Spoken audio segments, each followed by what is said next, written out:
got my co-host Kyle. Say what's up.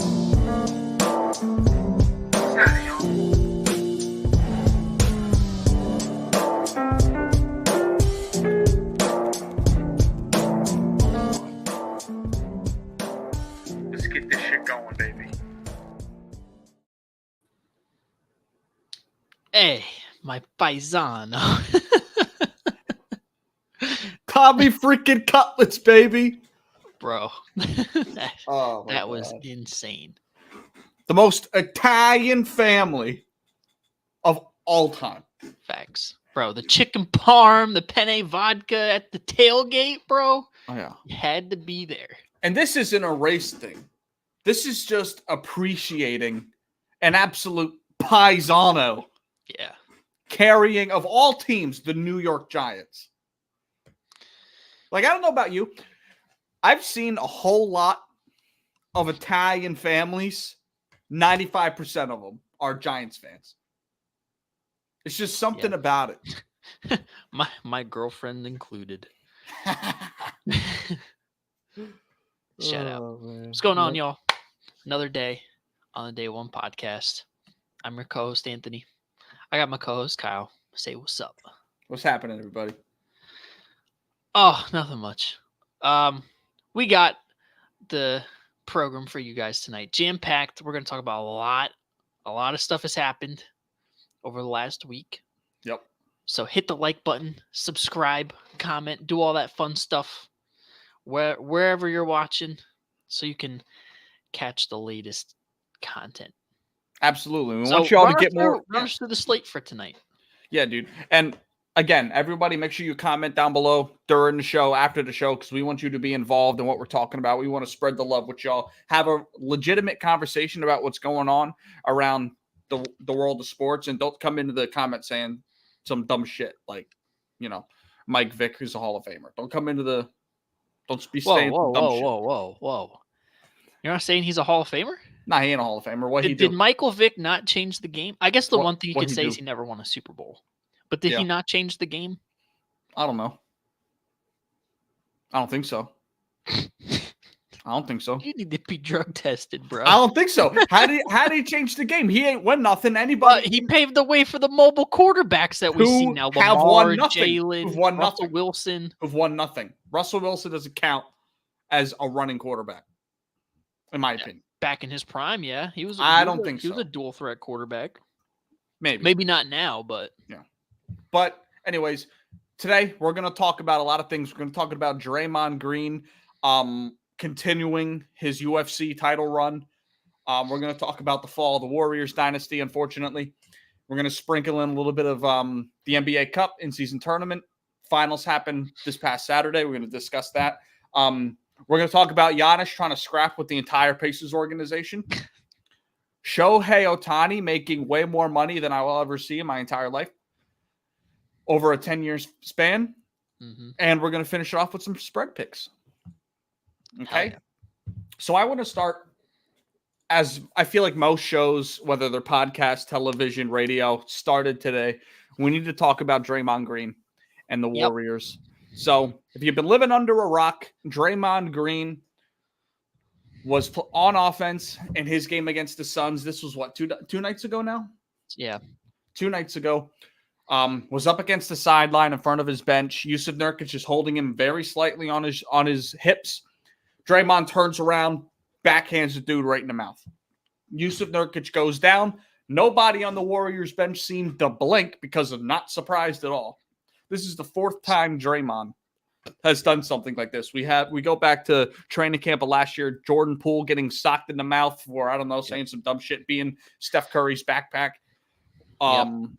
He stomped on Domantas Sabonis after a little tie-up, which that one, I feel like we've all come around. Like, now it looks bad, but back then I feel like, Sabonis had his leg. And should he have put the pressure down? No, but... No. She kicked them. Yeah, but he was also in a position to where there wasn't much else he could do. He could have been lighter about it, but there was that. Like shake the leg or something, you know what I mean? Yeah, he put Rudy Gobert in a sleeper. And this is what Draymond Green does, bro. We've come to know and I mean, some people love Draymond for the way that he's played, but we all kind of don't bat an eye at it anymore because this has been his MO for most of his career. I mean, it goes all the way back to like Yep. 2015, 2016. Yeah, it does. And also to say, if you don't know, Draymond was suspended indefinitely. Joe Dumars, the VP of basketball operations, was on First Take earlier today discussing the suspension, and he said there is absolutely no minimum to the games. There's no max to the games that he's going to be missing. And I feel like what a lot of people are worried about right now is Draymond being all clear mentally within 7 games and returning in 2 weeks. I don't foresee that happening. I think this could turn into a 20 to 25 game. I don't want to say suspension because he was in the wrong and that he's not allowed to come back right now. But I also feel like they're giving him the freedom to get the help that he needs. Like, to me, This is how they should have handled the Ja situation. And I feel like the verdict that they came to on this one directly comes off of that. They're like, maybe we made a mistake with that. We put 25 games on it. We should have been more focused on helping the guy than punishing him. Because that's what this commissioner and all his underlings have done. They've been for the players. Right. And so he'll be out most likely 15 to 20 games. That's what I would guess. And my question to you is, yeah, maybe. My question to you is, do you agree with what they ended up doing? Because you hear all around the league, Kevin Durant is talking about this. He wasn't like that when I was playing with Golden State. He was, though. Yeah, I think so too. But I also feel like we're getting to a point, and I'll let you give your opinion on this in a second. I feel like we're getting to a point, the means, like his direct impact of being an enforcer is no longer translating to wins, especially this season. Mm-hmm. And I also feel like it's taking less and less to tick Draymond off. Yeah, every time he's done something, not getting these wins. Yeah, and I think that's part of it. Everybody's happy in a win, but the little things become big things in a loss. So go ahead, give me your opinions on this. Well, I mean, like I said, I mean, this has been Draymond's MO. Mm-hmm. This is how he's stayed in the league for an extended amount of time because, I mean, we look at Draymond as like, you know, he's not really the most athletically gifted guy, or God-given talent-wise. But he is an enforcer, and he is the heart and soul of that team and what makes them go. I mean, it's to be honest. Yeah, I'm not gonna say the move to suspend him was soft, but I do feel like the direction of the league is kind of going soft in those cases. I mean, give him like 10 games, do like anger management courses and a fine. Yeah. And I mean, if it happens again, then, you know, harsh off the hand. Yeah. Yes, but I mean, you can kind of play both sides, and to be honest, like, sure, he's needed to get help. He's been doing this forever. Yep. And, you know, you kind of have to set the foundation and the boundaries of what is right, what is wrong. And, you know, it's a good step for them to be like, hey, listen, we don't have a timetable when you can return, but you have to meet these criterias before you can return, but there's no set limit on the games he's going to miss. But I mean, again, it kind of makes him ineffective because that's just who he is. It does. And I also think that I'm a supporter of Draymond. I mean, I have a Warriors banner hanging behind me, and he's a big reason for that. But this isn't something that you can really defend at all. Like, no, you can't defend it. And I know you say, well, he's been like this his entire career. I feel like it's been different ever since that Jordan Poole punch.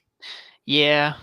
The perception of Draymond has changed. I feel like before that, he was the guy protecting the quote-unquote soft Stephen Clay. He was that enforcer for a soft team. Now he's just batshit crazy because there's no substance to it. Like you look back at some of the things that he's done way in the past, like prior to Jordan Poole, it wasn't to this extent. I don't think. Like obviously, you can't kick Steven Adams in the nads. You can't do that. Can't punch LeBron in the nuts. You can't do that. Tackle Kevin Porter Jr. No. And I can't poke LeBron in the eye. and I don't think back then there was definitely some intent in the movement, but not in the harm that was done. If that makes sense. Yeah. Now I feel like he's just doing whatever the hell he wants because he feels like he can get away with it because he just got a bag. Well, not only that, but because of what he's been doing all these years. Yes, and they've enabled him and being the enforcer. Yes, having that reputation, be like, you know what, I can just foul the living shit out of anybody. I can do whatever the hell I want because I'm the enforcer. He's the only guy. He's one of those situations where they got to kind of reestablish the boundaries. Yeah, he's the only guy like in modern day NBA that like when he gets his first tech, he sees it as a way he can push the limit even more because they're not going to kick him out because he's Draymond Green. Like when Boogie was getting his techs, he cooled back. Like when Rasheed Wallace, who was on Rasheed Wallace too, he was bad, but still he wasn't doing shit like this.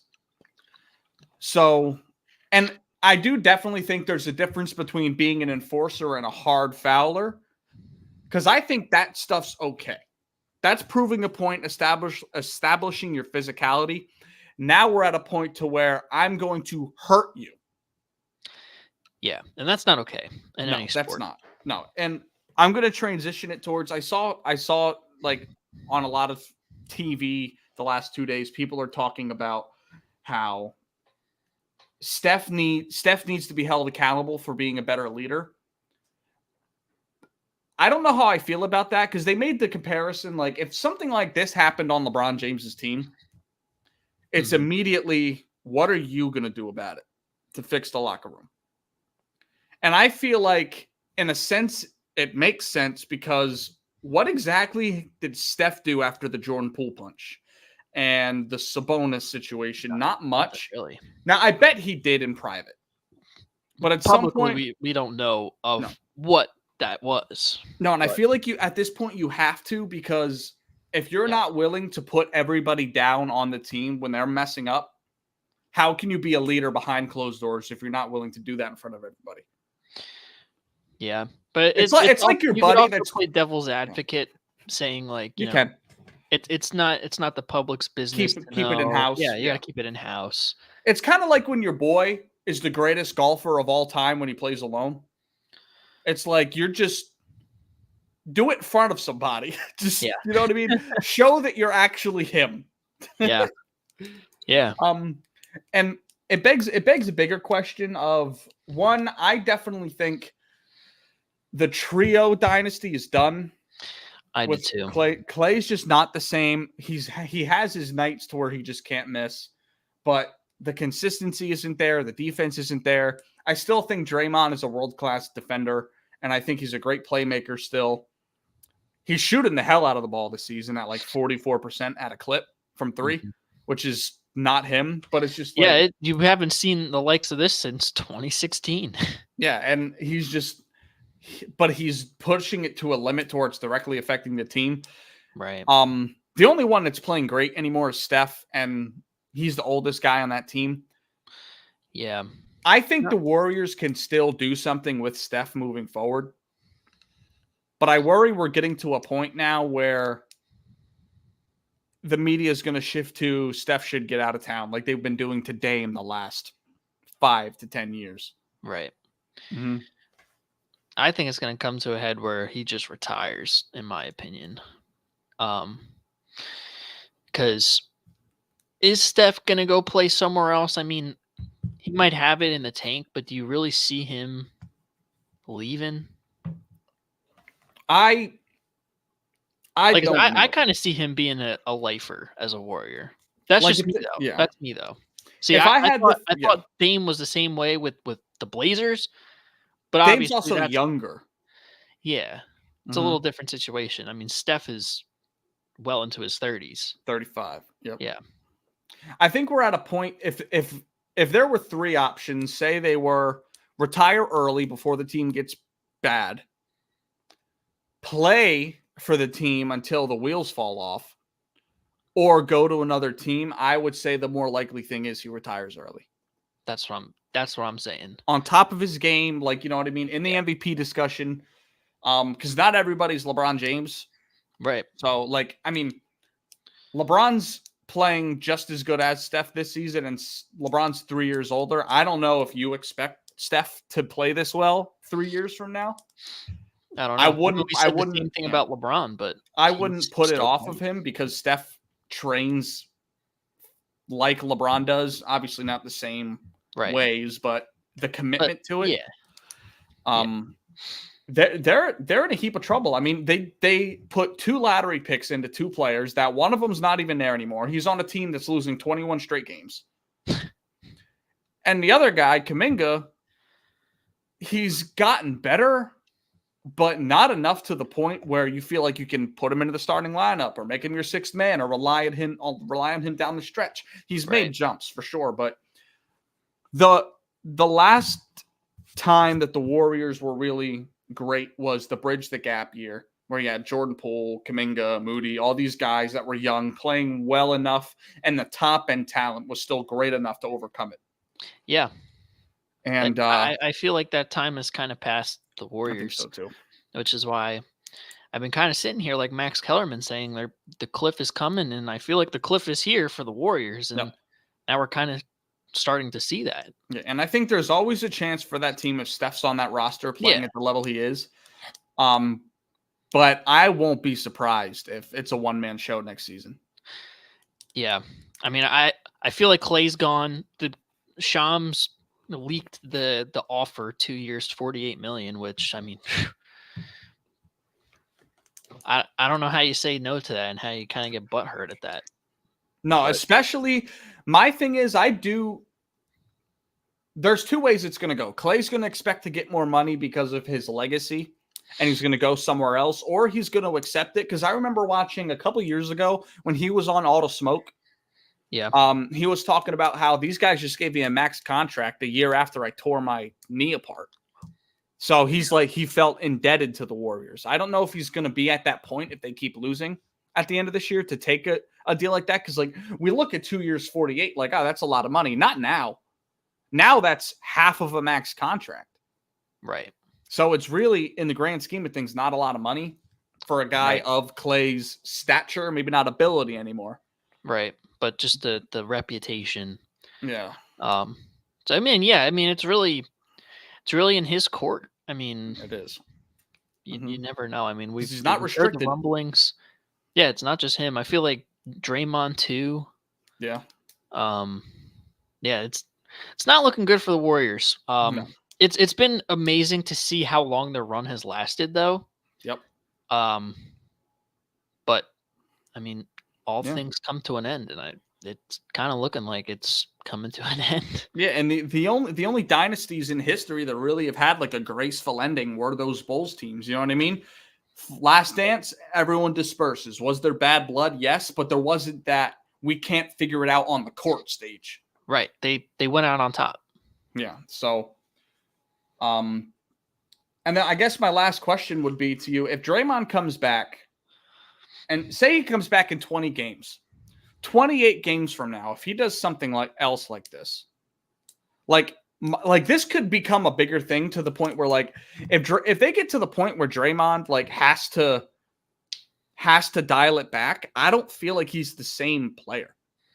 I don't either. That's why I feel like the way that he's been has been why he's been in the league so long. Yeah, and I mean, he's a great playmaker with the ball. Great defender. Right, great defender, but I mean, historically not a great 3-point shooter. He's not freakishly athletic. And we're seeing that in this game. You got to be able to shoot the 3. You got to have the physical characteristics, the intangibles, and the freak athleticism, and to be multifaceted. And that's not Draymond's game. No. So I really feel like if he's not like being chippy and setting the tone, then it's just negating him as a player, and it's It going to is. run him out of the league. Yeah, because the two things can be true at once. Draymond can't be doing the shit he's doing, but we also want to see him be the enforcer and want to be the guy that will deliver a hard foul down the stretch. He's going to have to reinvent it. And I don't know if he has the skill set. I mean, he has the skill set to be a good defender still and be a good playmaker, but there's outside of Draymond, there's no it to the team anymore other than Steph going down the court. But like, yeah, so I don't know exactly where the team goes from here. If it were me, I'm a Warriors fan. I would have said, Draymond, you're done for the year. Done. Because I think the Warriors have been enabling this behavior by not suspending him, thinking that the ring night was more important than the chemistry of the team. Right. And then only suspending him a game with the Sabonis thing and 5 games for choking out Rudy Gobert. 8 games later, he choked out Rudy Gobert. 8 games from the Sabonis. You can't make this shit up, bro. You can't. So I hope Draymond gets the help he needs. I almost hope that it's a mental thing because I don't want this to be who Draymond is. And everybody who's been friends with him around the league and has talked about him says he's a brilliant, caring person, but he's just that's not like we don't want to see him go down the Chandler Jones route. No. I don't think he's going to go down that route. I don't think so either. But I mean, obviously, I think there might be something going on in his personal life that's directly affecting him mentally on the court. And I hope he gets it figured out over the stretch because basketball is better when Steph, Clay, and Draymond are playing together and the Warriors are viable. Yeah.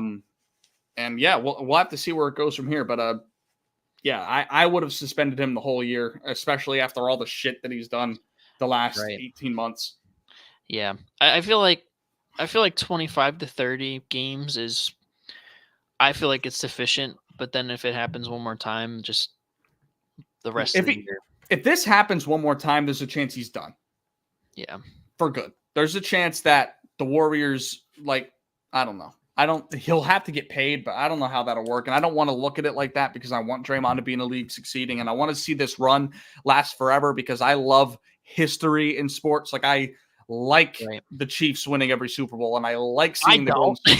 I know you don't because you're, I can put some people can't put their fandom aside to really appreciate greatness, even though it's at the detriment of their own team. I'm a Jets fan and I love seeing Tom Brady get his 7th Super Bowl and his 6th Super Bowl. Yeah. I enjoyed that because it's history. It's just tangible evidence that we can tell our children and our grandchildren. Hey, I was around when Steph Curry won 5 rings in 10 years. You know what I mean? Or LeBron had 8 straight finals appearances or however many it was. I like those things. I agree. Just as long as it's not against my team. If Pat Mahomes is beating my team in the Super Bowl, the dynasty that the Cowboys are about to start. No, bro. But yeah. No. Draymond, we hope you get the help you need. And I hope you get back to the court soon because, Yeah, bro. Prayers up. Shout out Draymond. You don't want to see this big 3 be tainted historically because of this little. And his legacy should be he was one of the greatest undersized. He probably is the greatest undersized defender of all time. Yeah, and he's probably one of the greatest playmakers at a forward position of all time too. So, yeah, bro. It's a shame. Yeah, it is. So let's move on here. Let's talk about Shohei Ohtani a little bit. 10 years, $700 million to sign with the Los Angeles Dodgers. Sell out. Yes. Let's just go to the best goddamn team that gets all the goddamn talent in the NL. I mean, it's Los Angeles. Yeah, let's just go ahead and do that. So reaction to seeing that number first. My reaction to seeing that number, ridiculous. Absolutely just ridiculous. That's all I could say about it. I mean, good for Shohei Ohtani. Yep, good for his family. Get the bag, $750 million. But This is why fucking baseball needs a salary cap. 'Cause this is ridiculous. Yeah. I personally don't think baseball needs one because we see year in and year out the teams that overpay tend to not get it done. I mean, look at the Diamondbacks last season. They were one of the bottom 5 spending teams in the league, and they won the World Series. Yeah. I mean, not only because they can pay for the players, but also kind of to protect the teams from themselves. That's for true. just egregiously overspending for talent. Yeah. I personally think it's a fair deal for Shohei because you're paying for him as a pitcher and then you're paying for him as a batter. And also you have to think too, like Shohei is coming to the Dodgers with an entire country on his back. That's true. Like the sponsorship and the eyeballs you're going to get from that is basically going to pay for the contract itself. So let's break it down. It's a 10-year, $700 million deal that's getting stretched over 20 years. The first 10, he's only getting paid $2 million on the books each year to build out the rest of the roster. And then the 10 years that he's off the team, he's getting $68 million a year. See, the money itself, the $700 million it's crazy, but it's not that crazy in the grand scheme of baseball contracts. What's crazy to me is that they're going to be giving him more money in 10 years for not being on the team than any player in any sport is getting paid yearly for the team they're currently playing on. Yeah, that's just absolutely ridiculous. Yeah, it's wild. And to pay the guy when he probably won't be on your roster, because you have to think he's putting his body through absolute hell right now, the way he's going from pitching and batting so often. He's probably not going to have a super deep career, if I had to guess. Like, I would say he probably goes out at like 36. That'll be right towards the end of that 10-year stretch. So there's probably not going to be much of a chance to resign him. And if you do resign him, you're basically going to be paying him double. Yeah. Because whatever the going rate is 10 years from now, plus that $68 million. Yeah, bro. Wild stuff. Yeah, and it's crazy to think that there's a kid in elementary school out there right now that might get $1 billion contract from a sports team at someday. What did we do wrong? Yeah, That's all I have to ask. What did we do wrong? In 10 years from now, when a dozen of eggs are $39.99, that's still going to be a lot of money. Yep. So, yeah, shout out to Shohei. Get the bag. Go to Los Angeles. Be a dick if you want. Doesn't matter because the Phillies are going to somehow stack their roster some more and win the World Series. That's right. Yeah. Go Fightins. Yes, sir. Go Fightins. We didn't want you here anyway. No, we didn't. We didn't. All right, dude. I say we get into a little try to tell y'all. Yeah, bro. Your favorite segment because it's put together by you. And allegedly it's all correct, even though it's a little bit of a bias. But that's cool. So there's absolutely no bias here, okay? There's definitely a bias here. Listen, all right. So drink it in. To me, there wasn't a whole lot of incredible performances on here. I could have gone the bias route and put Zach Wilson on here, but I didn't. I think you should have. I didn't. Because as great as Zach Wilson played, it wasn't like, holy shit game. He threw for 300 yards and 2 touchdowns. 30 points in the second half. He's an honorable mention. All right. Shout out. Yeah, so he was dogging. But let's take a look here.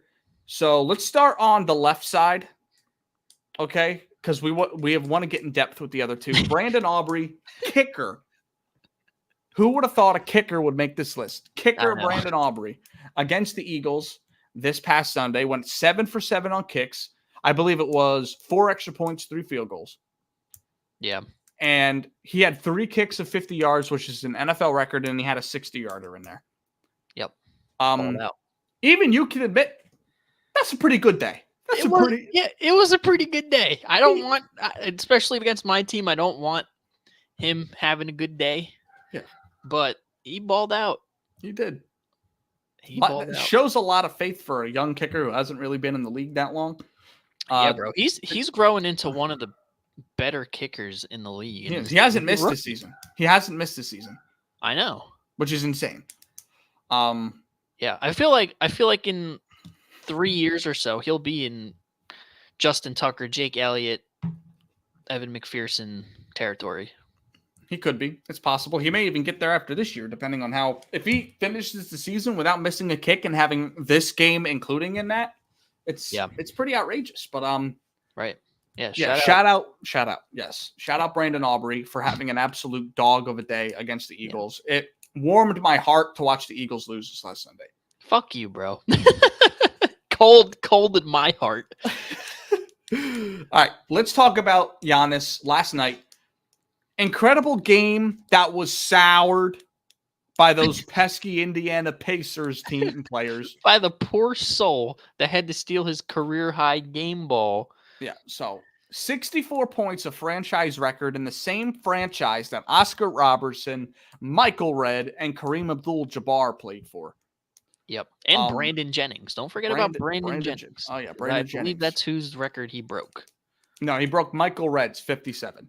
Brandon Jennings put up, what, 52? I believe so. Michael Redd is 57 and 55, and then I believe Brandon Jennings is 52. Gotcha. But, Giannis, 64 points. I believe it was 24 of 32 from the field goal, as well as 24 of 32 from free throw. 14 rebounds. He also had four steals in there. Yeah. This is back, and we'll get into it with Anthony Davis. This is back-to-back games where a power forward has just obliterated the Pacers. Yeah. Yeah. It's growing to be, that's the concern for the Pacers if they really want to make a run. Yeah. The Lakers kind of exposed it, and here Giannis again just absolutely dogging them. Bro, you know how close I was to 100 fantasy points? I'm a proud fantasy manager of Giannis Antetokounmpo. I was 2.5 points away. He had 97.5 per our scoring. We don't do the ESPN. Oh, we do ESPN scoring. We modified it a little bit to kind of make it a little bit more realistic. But, bro, almost 100 points. No. I was sick. But he probably had the best performance of the year so far by any player in the league. Mm-hmm. What are your thoughts on that after post game scuffle for the game ball? The video of Giannis running to the locker room was so funny. The way he runs is just interesting. This is a picture of him running to the locker room to try to get the ball. Mm-hmm. So apparently what happened, there was a rookie on the Pacers who scored his first points. So the Pacers tried to take the ball. Sorry. No. No. Giannis wasn't having it. This rookie player that we're never going to speak about after today is not getting the ball that Giannis scored 64 points with for a franchise record. I'm sorry. And Giannis said, well, security ain't going to do it. My teammates ain't going to do it. Damn it. I'm going to run into their tunnel and I'm going to go get that ball. And there was a couple clips so you could see from him being back there. He was yelling at the Pacers guys, you better get me that goddamn ball. Apparently, one of the executives for the Pacers got elbowed in the chest and broke a rib by somebody. Yeah. Rick Carlisle talked about that in his press conference. Yeah. It wasn't by Giannis, but it was just from the scuffle. Right. But yeah, bro, you can't hold out on Giannis. Just don't do that. No. Listen, if Giannis, after putting up 64 and 14, Giannis should get what he wants. Honestly, Giannis should be driving the bus back for the Pacers. So, like, he should be tucking them into bed, reading them bedtime stories. Facts. Yeah. And then at his presser, he says, "Yeah, I don't think this is the game ball." He goes, "They gave me something. This ain't it." Giannis ran back into the locker room and said, "I'm leaving with something." Yeah. I'm from around the way. I'm leaving with something. I'm leaving with something. Shout out, Giannis. I see your big tray. Yeah. I'm leaving here with something. Shout out, Giannis, bro. Listen, keep putting up 90-point performances in fantasy, and I will cruise to our league championship. I believe this is the season high, right? In the league? This is the season high, 64. Someone else put up 60 earlier. Donovan Mitchell, I believe, did 60. I thought he was 57. Oh, 57. That's right. But yeah, shout out Giannis, 64 points. And then Anthony Davis in the NBA Cup Championship. This game was an absolute movie. Yes. Absolute dog. 41 points, 20 rebounds, 5 assists, 4 blocks. One of 5 Lakers of all time to have a 40-20 game. Can you name me the other 4? Put you on the spot. Shaq. Kareem. Yep. Magic. Nope. Kobe definitely did not have 20 rebounds in a game. No. I'm gonna get this. You are. LeBron? No. Pau Gasol. Pau Gasol's one of them. You're missing one guy. Can you give me a hint on like era? I'm like all over the map right now. Old. Wilt? No, not that old. Wilt actually never did that for the Lakers, which is insane. Yeah, that's insane. James Worthy. No. Elgin Baylor. Oh. Yep. That was my next guess. Yeah. So Anthony Davis absolutely dominated in this game. They only made 2 threes this game. 2. They scored 88 points in the paint. Outrageous. That's bully ball. Yeah, that is bully ball. Yeah. You saw LeBron like throwing elbows, doing the celebration. But Anthony Davis was by far the best player on the court in this one. Mm-hmm. He just absolutely abused Miles Turner. Every time he had somebody littler than him on him, it's done. Mm-hmm. Every time. Didn't attempt a 3, hit all his free throws. He was just all over the map in this game. And the 4 blocks doesn't do it justice because the Pacers couldn't get shit at the rim. Nothing. Yeah. And you saw that with Tyrese Halliburton's like low end game that he had. He still was pretty good. Just didn't get the shots up because no one could go to the rim. It was mid-range pull-ups, 3-point shots. Right. Listen, Lakers perimeter defense was on point. It just goes to show they got athletic guards. They do. I think they need one more piece for me to feel like they can contend with a Bucks or a Celtics. Yeah. A Jokic-led Nuggets team. I think they need either a scorer, just one guy that can go in and get consistent buckets. I feel like D'Angelo Russell's just not that. Austin Reeves coming off the bench has been excellent for them. It's been a perfect move. If you're LA, I got a question for you. If you're LA, are you trading back for Caruso? No. Unless it's packaged with Zach LaVine. Caruso just adds more of what they already have, like scrappy defenders that inconsistently score. I mean, you look at Taurean Prince, who's on a hot streak shooting the ball, but that'll come back to earth. Right. Vando hasn't gotten much run, but we know he's not a great offensive player. And then Rui. Cam Reddish. Yeah, Cam Reddish is a great defender, not a great offensive player. That I think they need either a bucket getter, a game in, game out bucket getter who can get you 20 a night. Like, I even think a guy like Jordan Clarkson would be great for this team. Yeah. Just a guy who can come in, take some pressure offensively off of LeBron and AD. Not that they necessarily need it, but I just feel like there's not enough with D'Lo in that starting roster. Right. And Jordan Clarkson is just about as good as a defender as D'Lo. Neither of them are good, so you're not losing much there. Mm-hmm. They either need to get that or they need to package a few of these wings to get a better version of a Vando or a Cam Reddish. Like, if they could get a guy like Jonathan Isaac from the Magic, I feel like that would be a huge pickup. Right. But I do feel like they're one more like mid-tier to all-star level guy away. Right. But as far as the Cup Championship, 7-0 run, LeBron ended up taking away the in-season tournament MVP, which is outrageous. Solidifying his GOAT case. I hope so. In the eyes of the Michael Jordan truthers, he'll never be the GOAT. Yep. But, 6-0. Well, has Michael Jordan ever won an in-season tournament? I don't think so. It'll Hey, definitely. LeBron truthers finally have something to hang their hat on that MJ hasn't done. Yeah. And it's not even so much that. It's like, I feel like looking back, like we're going to, I feel like this is going to, especially with how good the competition was, this is going to be a thing where we start using it in modern day comparisons. Like, oh, Chet's got 4 in-season championships. Well, Wemby's got 2. Like, Right.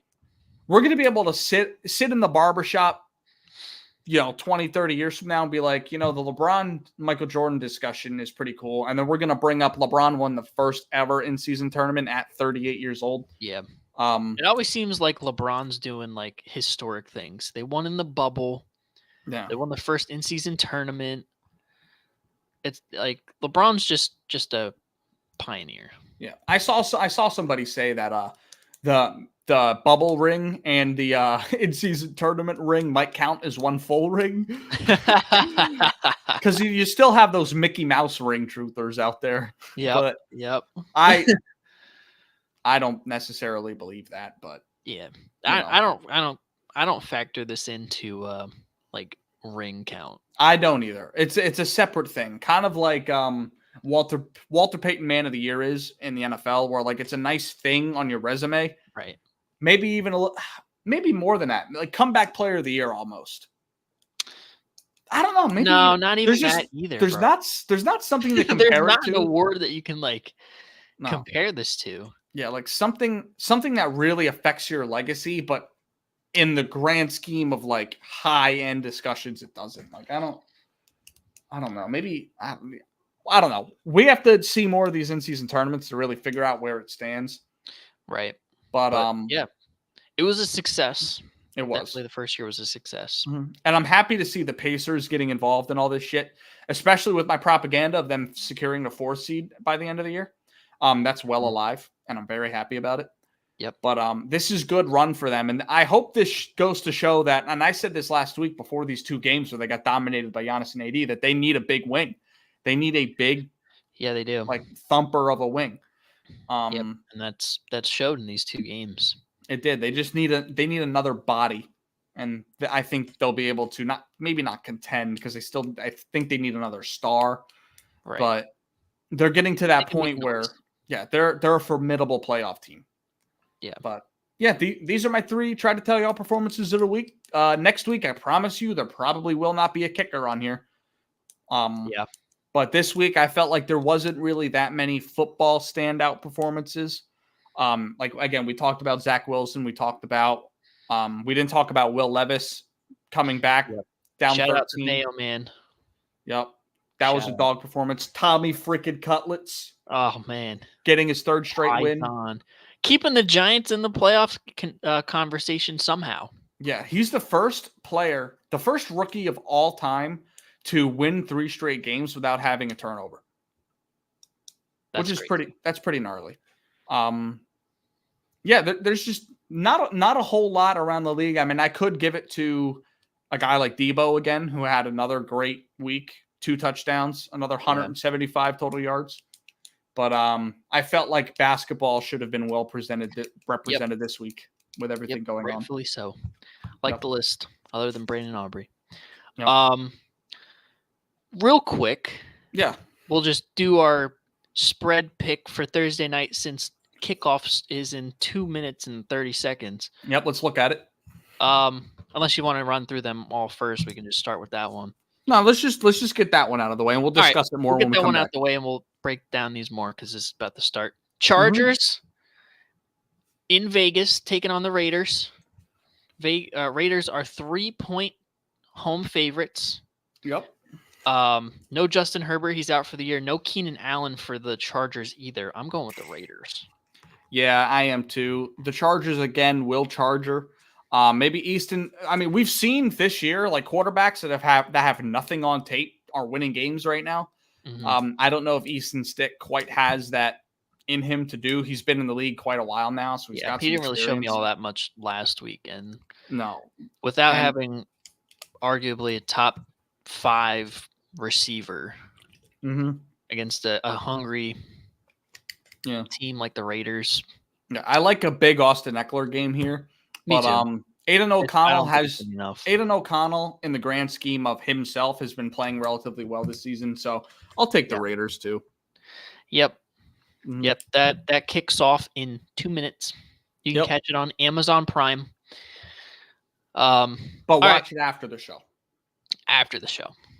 All right, now that I got that out of the way, why don't we talk about our playoff contenders and pretenders?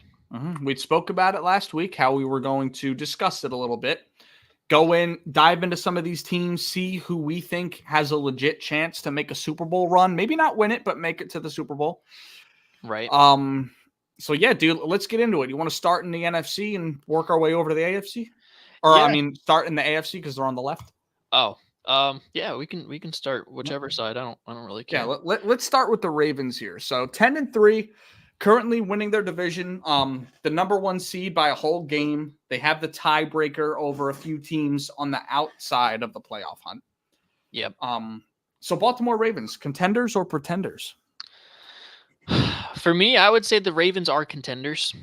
I Okay. do think that in terms of offense and the passing game, they are one guy away from just being the outright favorite, in my opinion. Their defense has been playing ridiculously high level football. Lamar Jackson has been great. The loss of Mark Andrews has hurt, but they've still been finding ways to win. Yep. Isaiah Likely coming on strong and Yeah, bro. Odell Listen, stepping up. I thought they should have went after Zach Ertz. I feel like that would have been a huge It upgrade. would have been perfect. There's rumors that he's interested in the Chiefs right now, which would piss you off royally, I'm sure. But I mean, it would probably piss me off more if he went to the Niners. yeah. Because I heard that floating Imagine around. he goes to too. Dallas. Imagine he sides with Dallas. He would never do that, bro. He's an Eagle lifer. He would never do that, bro. You better hope so. He would never do that. Mm-hmm.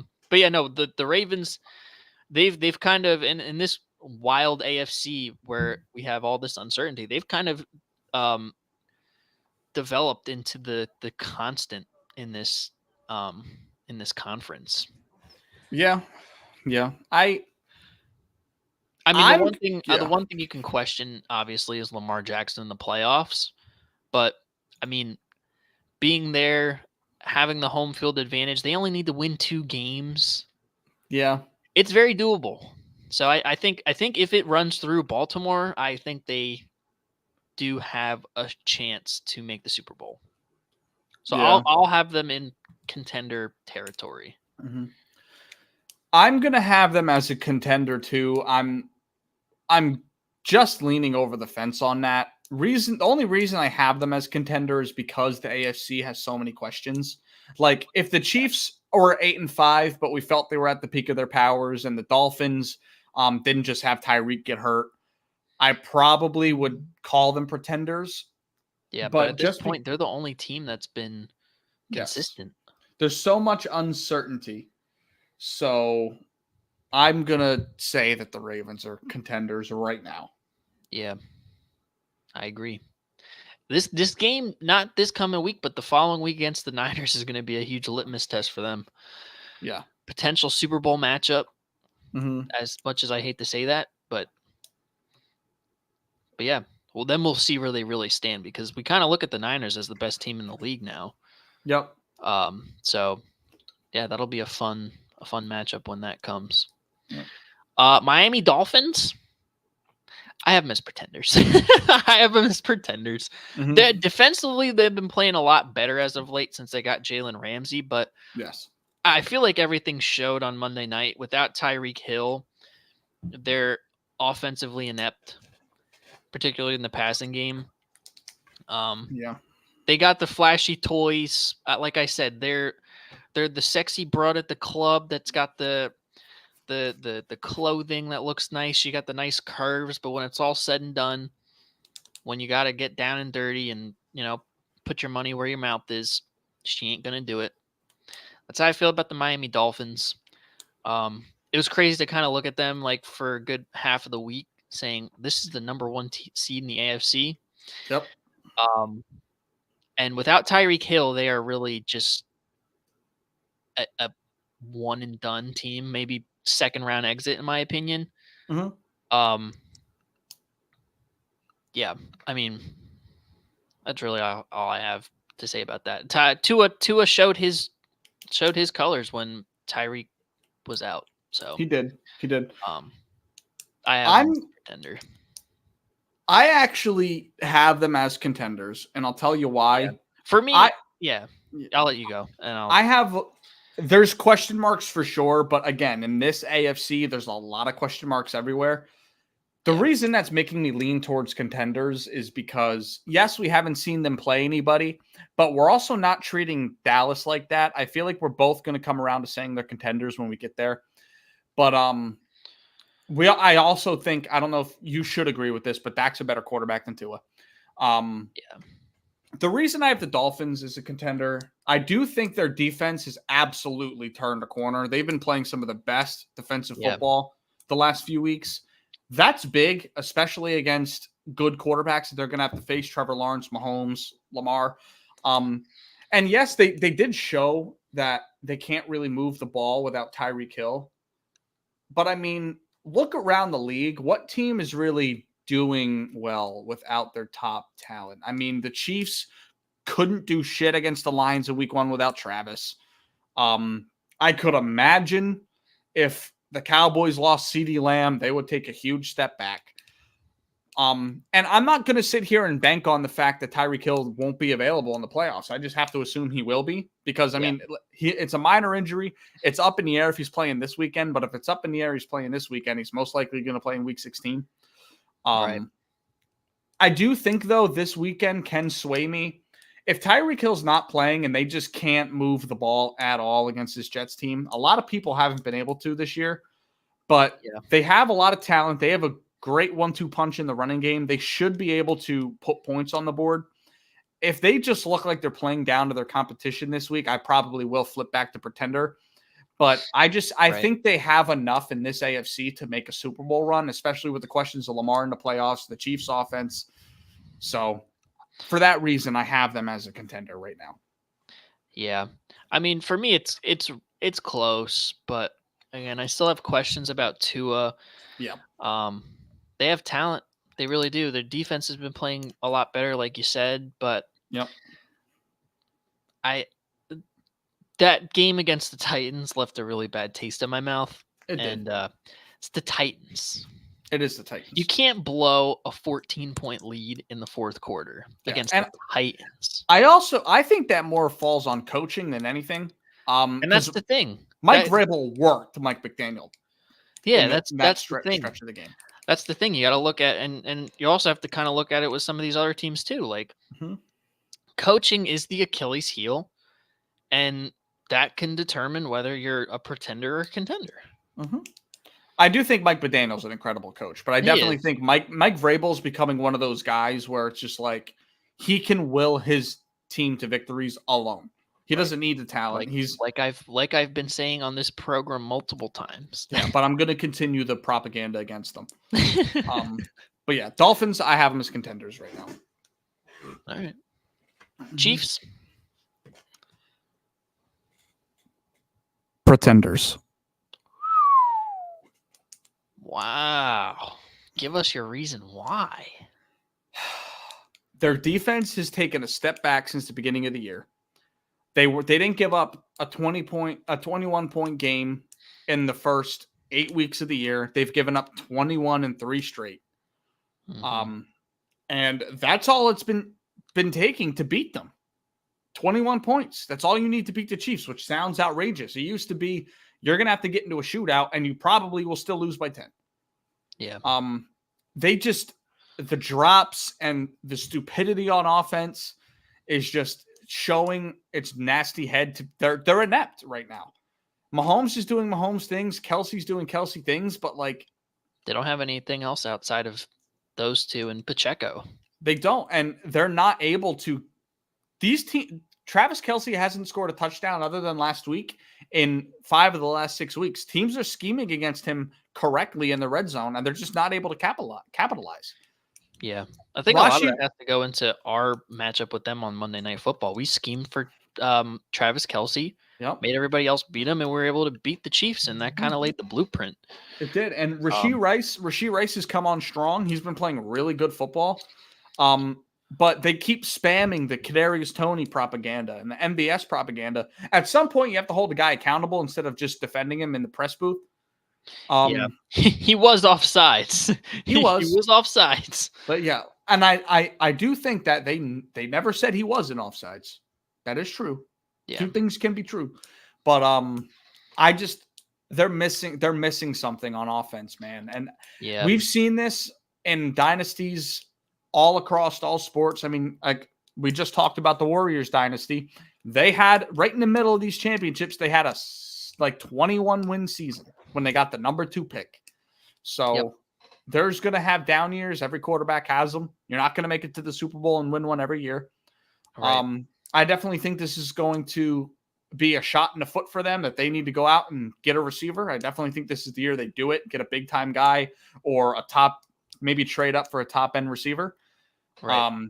Because they badly need one. And it's everyone says defense wins championships, but that's not really the case these last few years. Offenses have been beating defenses consistently because they have the share of the help by refereeing and the rule book. So if you don't have a viable offense, you're not going to be able to win games. So, right. Yeah. I don't think I can see the Chiefs as a contender right now. That is very interesting. And I love my Chiefs propaganda. I want to see Mahomes become the GOAT. I feel like he's on that trajectory and it's his destiny, but I don't think this is the year. Still don't think like they get into the playoffs. Obviously they're going to be playing in the wild card. You don't think they're a team like among the teams you don't want to see? They're among one of the teams you don't want to see, but I also think the Browns are a team you don't want to see. And you know what I mean? Like the Steelers, even like that AFC North. But, the Steelers. that they win games, dude. Yeah, I know. They just win games. The defense. It's the defense, bro. It is. But it's hard for me to call the Chiefs a pretender. Mm-hmm. Just because of Pat Mahomes and Andy Reid and what they've done, but they like as of late they really haven't done much of anything. No. So I'm gonna have to be in your camp. As of now that they're a pretender. If they show me something, I'm willing to flip tomorrow. Yeah, this can all change. We saw just last year, Sky Moore in the playoffs played great, and Kadarius Toney had some plays. MBS had a 100-yard game last year in the playoffs. Like, there's routes for them to do it, but I mean, at some point, you are who you are, and you can't expect a different result when you don't change nothing. So, if a girl cheats on you over and over and over, and you keep forgiving her, that's on you. You can't change everybody. And if these receivers aren't going to catch the ball, aren't going to be in tune with the fundamentals of, look, bro, my head is in front of the ball. Yep. I'm looking down at the backs of a defensive tackle. I should be able, you know what I mean? Like these are things that maybe in the regular season don't affect too much, but I mean, there's like three plays this season and the Chiefs are 11-2. And it's the same guys. They're that receiving core. So I can't trust. Difference, yeah. And they don't. I don't feel like they have the team. Like no one wants to see them. But if the Ravens are running the ball like crazy, the Chiefs aren't going to have much time to play with on offense. And if the Ravens are up 4 with a minute and a half left, I'm confident Mahomes can make the throws. I'm not confident those receivers can make the plays to get them down the field and score to win the game. Yeah, we've seen that multiple times this year. Yeah. So that's where I sit right now. It could all change, especially in the playoffs. I mean, I'll never bet against them in a game, but I can't say that I'm confident that they should be running the table. And Mahomes is probably going to play his first career road playoff game this season. So, which is insane. That's insane. Hasn't missed the playoffs, never played away from home except the Super Bowl. That's crazy, bro. Hey, listen, all good streaks come to an end. No more Arrowhead Invitational. Yeah. They canceled it this year due to COVID. Next year. Yeah, we'll see about that. It might come back. We'll see about that. Jacksonville, For me, they're a contender. Oh, okay. They also have been one of the more consistent teams in the AFC. Maybe not as of late, Yeah. just because of the Trevor Lawrence injury, and they just kind of been dealing with that. But when they're clicking, I believe that they are the second best team in the AFC.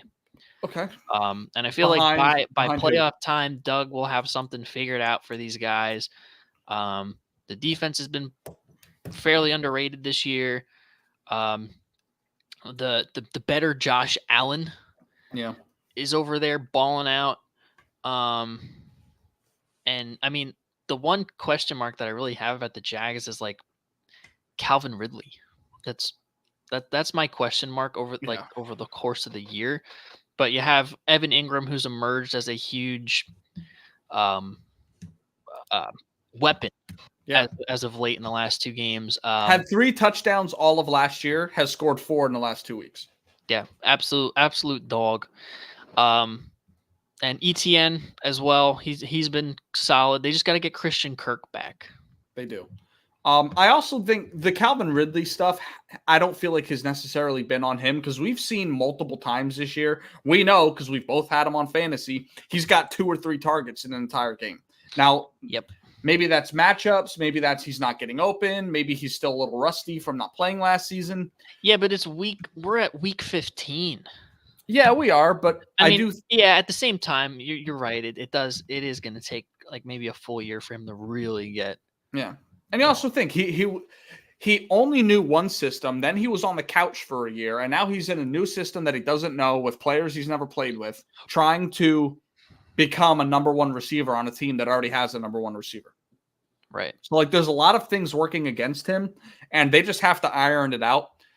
And that's one of the reasons I don't have them as a contender right now. I think they're a pretender mainly because one, Trevor Lawrence health, I think he'll be fine for playoffs, but that injury screwed them up a lot, especially with the loss last week.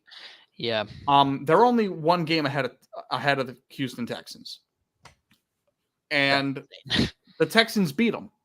Yeah. So I can't call you a contender if you're struggling to win your own division in a bad division overall. I mean, the Colts have been fun. Has it really been a bad division though? I mean, the Colts you could say it's been an overachieving division. It's been an overachieving division. But it hasn't been bad. It hasn't been probably top as of 3, recently it's been bad, but this year it hasn't been bad. No. It is hard to call them bad when they have good coaching, good quarterbacks throughout the division, but at the same time the win totals aren't high. So yeah, I can't call you a contender if you're struggling to win your own division against a rookie quarterback, rookie head coach. That's the other thing too. Trevor Lawrence has been much better with turnovers as of late, and that pass rush has been pretty nasty, but they play the Ravens this week. They've still got a tough stretch the rest of the year. I'm not so confident they're going to win this division. And with that being said, if I'm not confident you're going to make the playoffs, I'm not confident in you as a contender. So I can't quite put them there just because of the situation in their division. They still have to beat the Ravens this week, and the Texans got a cupcake game. So yeah. Well, I still think the Jags can make the playoffs, which is why I have them. Yeah, I do too. As a contender. Because they're another team like the Chiefs. You don't want to see this team. And yeah, they can have a Miami Heat like run, like scoot into the playoffs by the skin of their teeth, and then just that's the Doug Peterson MO. I know it all too well. That's the MO. Yeah, we struggle, get in by the skin of our teeth, and then we start fucking shit up in the playoffs. Yeah, and I definitely think Travis Etienne's fallen off so far this year. He hasn't been quite the same rusher as he was early in the year. Yeah. But hey, he's got plenty of time to get back. Plenty of time. Still got 4 weeks of football left. Yep. How about this team? The Cleveland Browns. Shout out Cleveland. Here's my thing about Cleveland. They've had a revolving door at quarterback all year. Still 8-5. Defense has been the best in the league, in my opinion. Behind MVP Myles Garrett. No. Defensive Player of the Year, Myles Garrett. I'll give you that. My assessment is kind of contingent on who their quarterback's going to be. I think if it's anybody but Joe Flacco, they're a pretender. Yeah, That's my opinion. Are you saying? Joe Are you Flacco, agreeing? Are you agreeing with me that they're a contender right now? If Joe Flacco is starting, yes. I love that you have the same opinion because I thought I was gonna have to come on here and convince you, bro. This is awesome. I love that this team is a contender, especially with all the shit with the Baker Mayfield crap and Odell crap. Yep. This team that's flown under the radar with an MVP caliber player in Myles Garrett. And a good enough like this is what the Jets should be. Yeah. Yeah, bro. You know what I mean? Yeah. We had to do it's crazy. On our roster.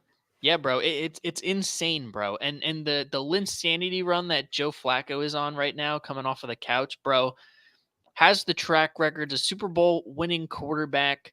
Mm-hmm. All he has to do is be a game manager. That's all they need. They're good enough on offense. Yep. I think. I think so too. They just need a guy that can manage the game, and Joe Flacco is that. What we saw, he over 302 touchdowns. Yeah. They should not have him on the practice squad, bro. No, they just signed him to a 1-year deal today. Oh, good. Yeah. Yeah. If he's starting for the rest of the year for you guys, yeah, they might make an AFC championship run.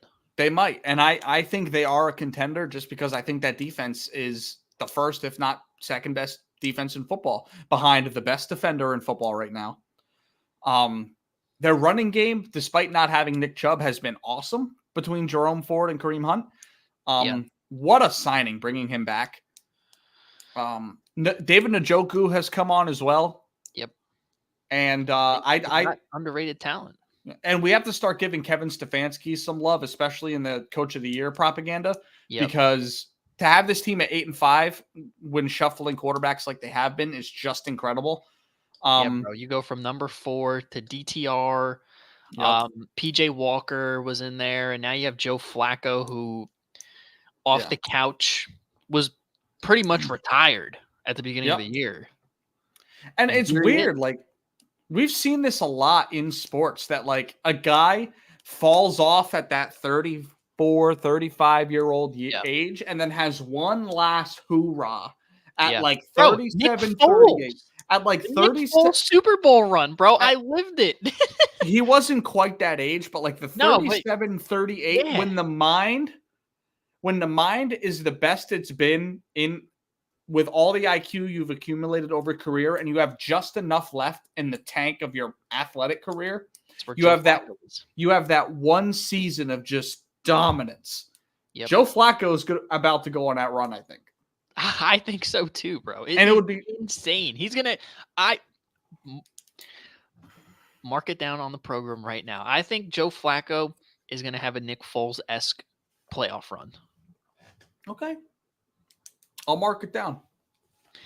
Hot take though. I'll stand on business as a hot take, but hey, bro, this is a prediction or is it a hot take? I'm willing to dive all in on this one. So it's a prediction. It's a hot prediction. All right. Okay. It's a hot prediction. Yeah. I'm not saying they're going to make the Super Bowl. No.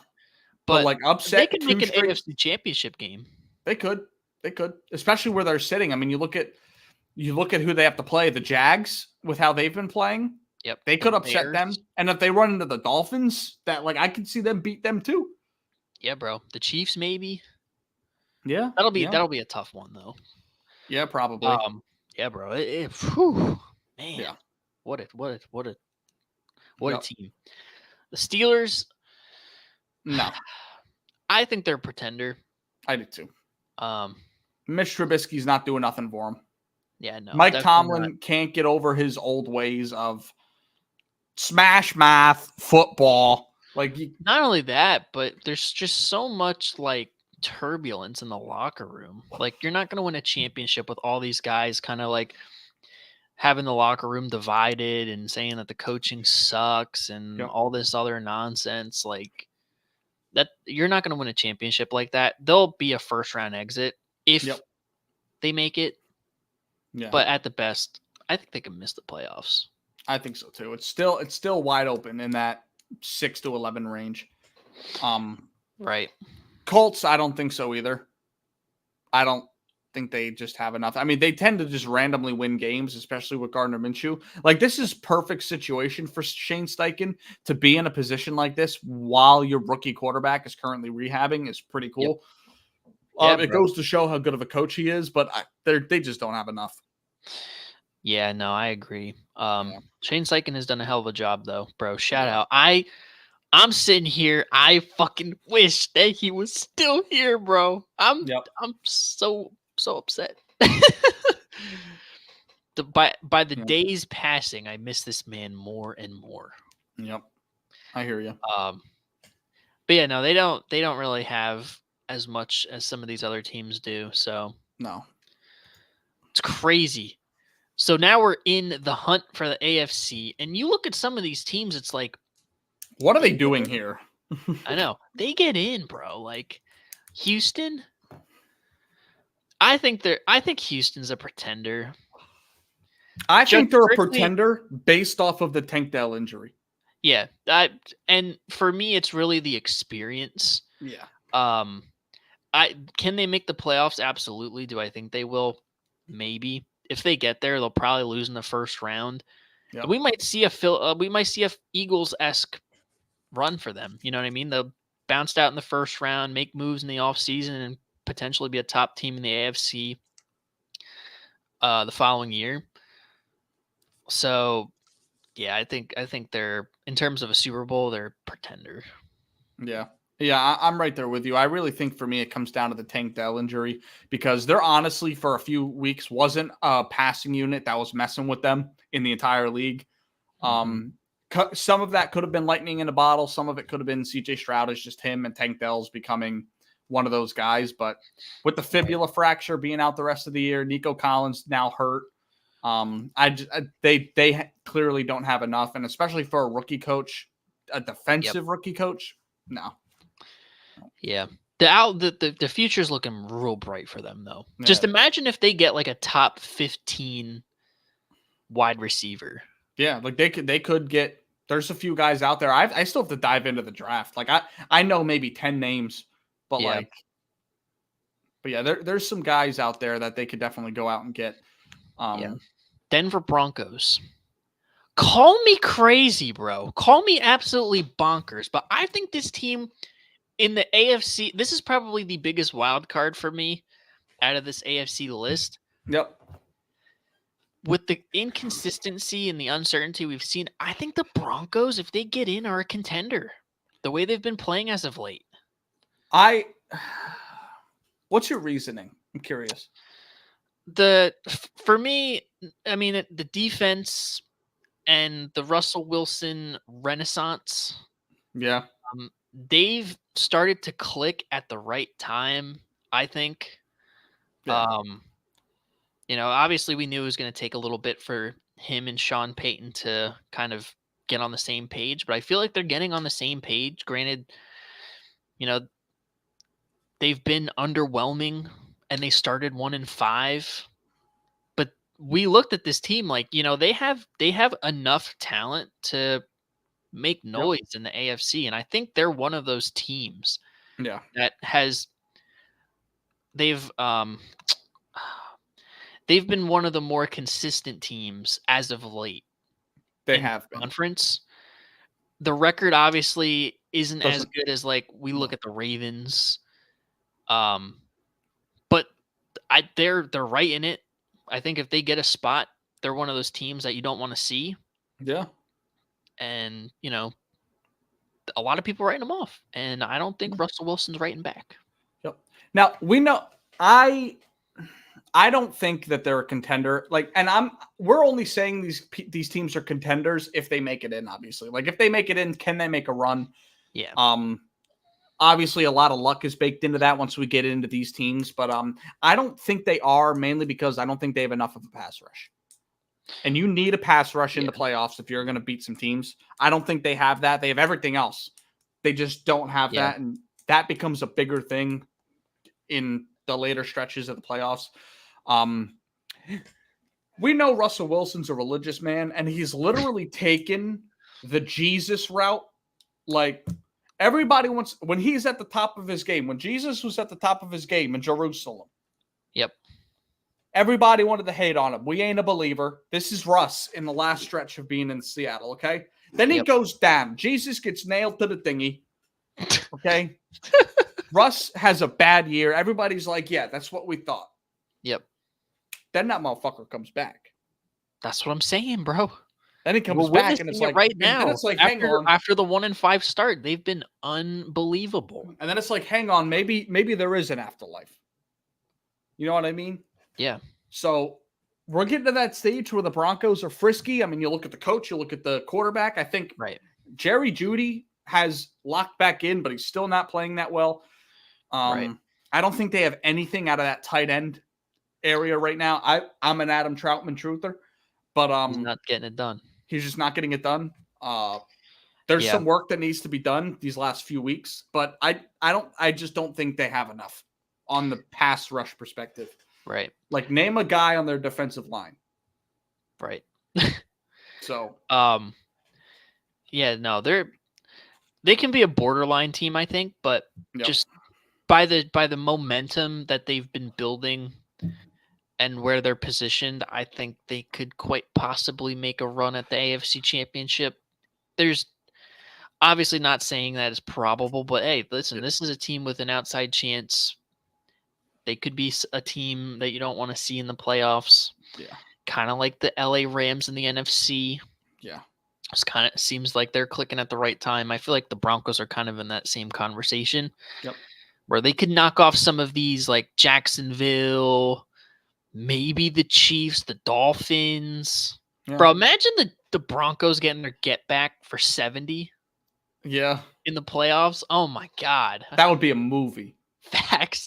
Yo, whoever, Raiders, if y'all are listening to this right now, take notes. Yeah. Yeah, I just don't see enough out of them. But this next team,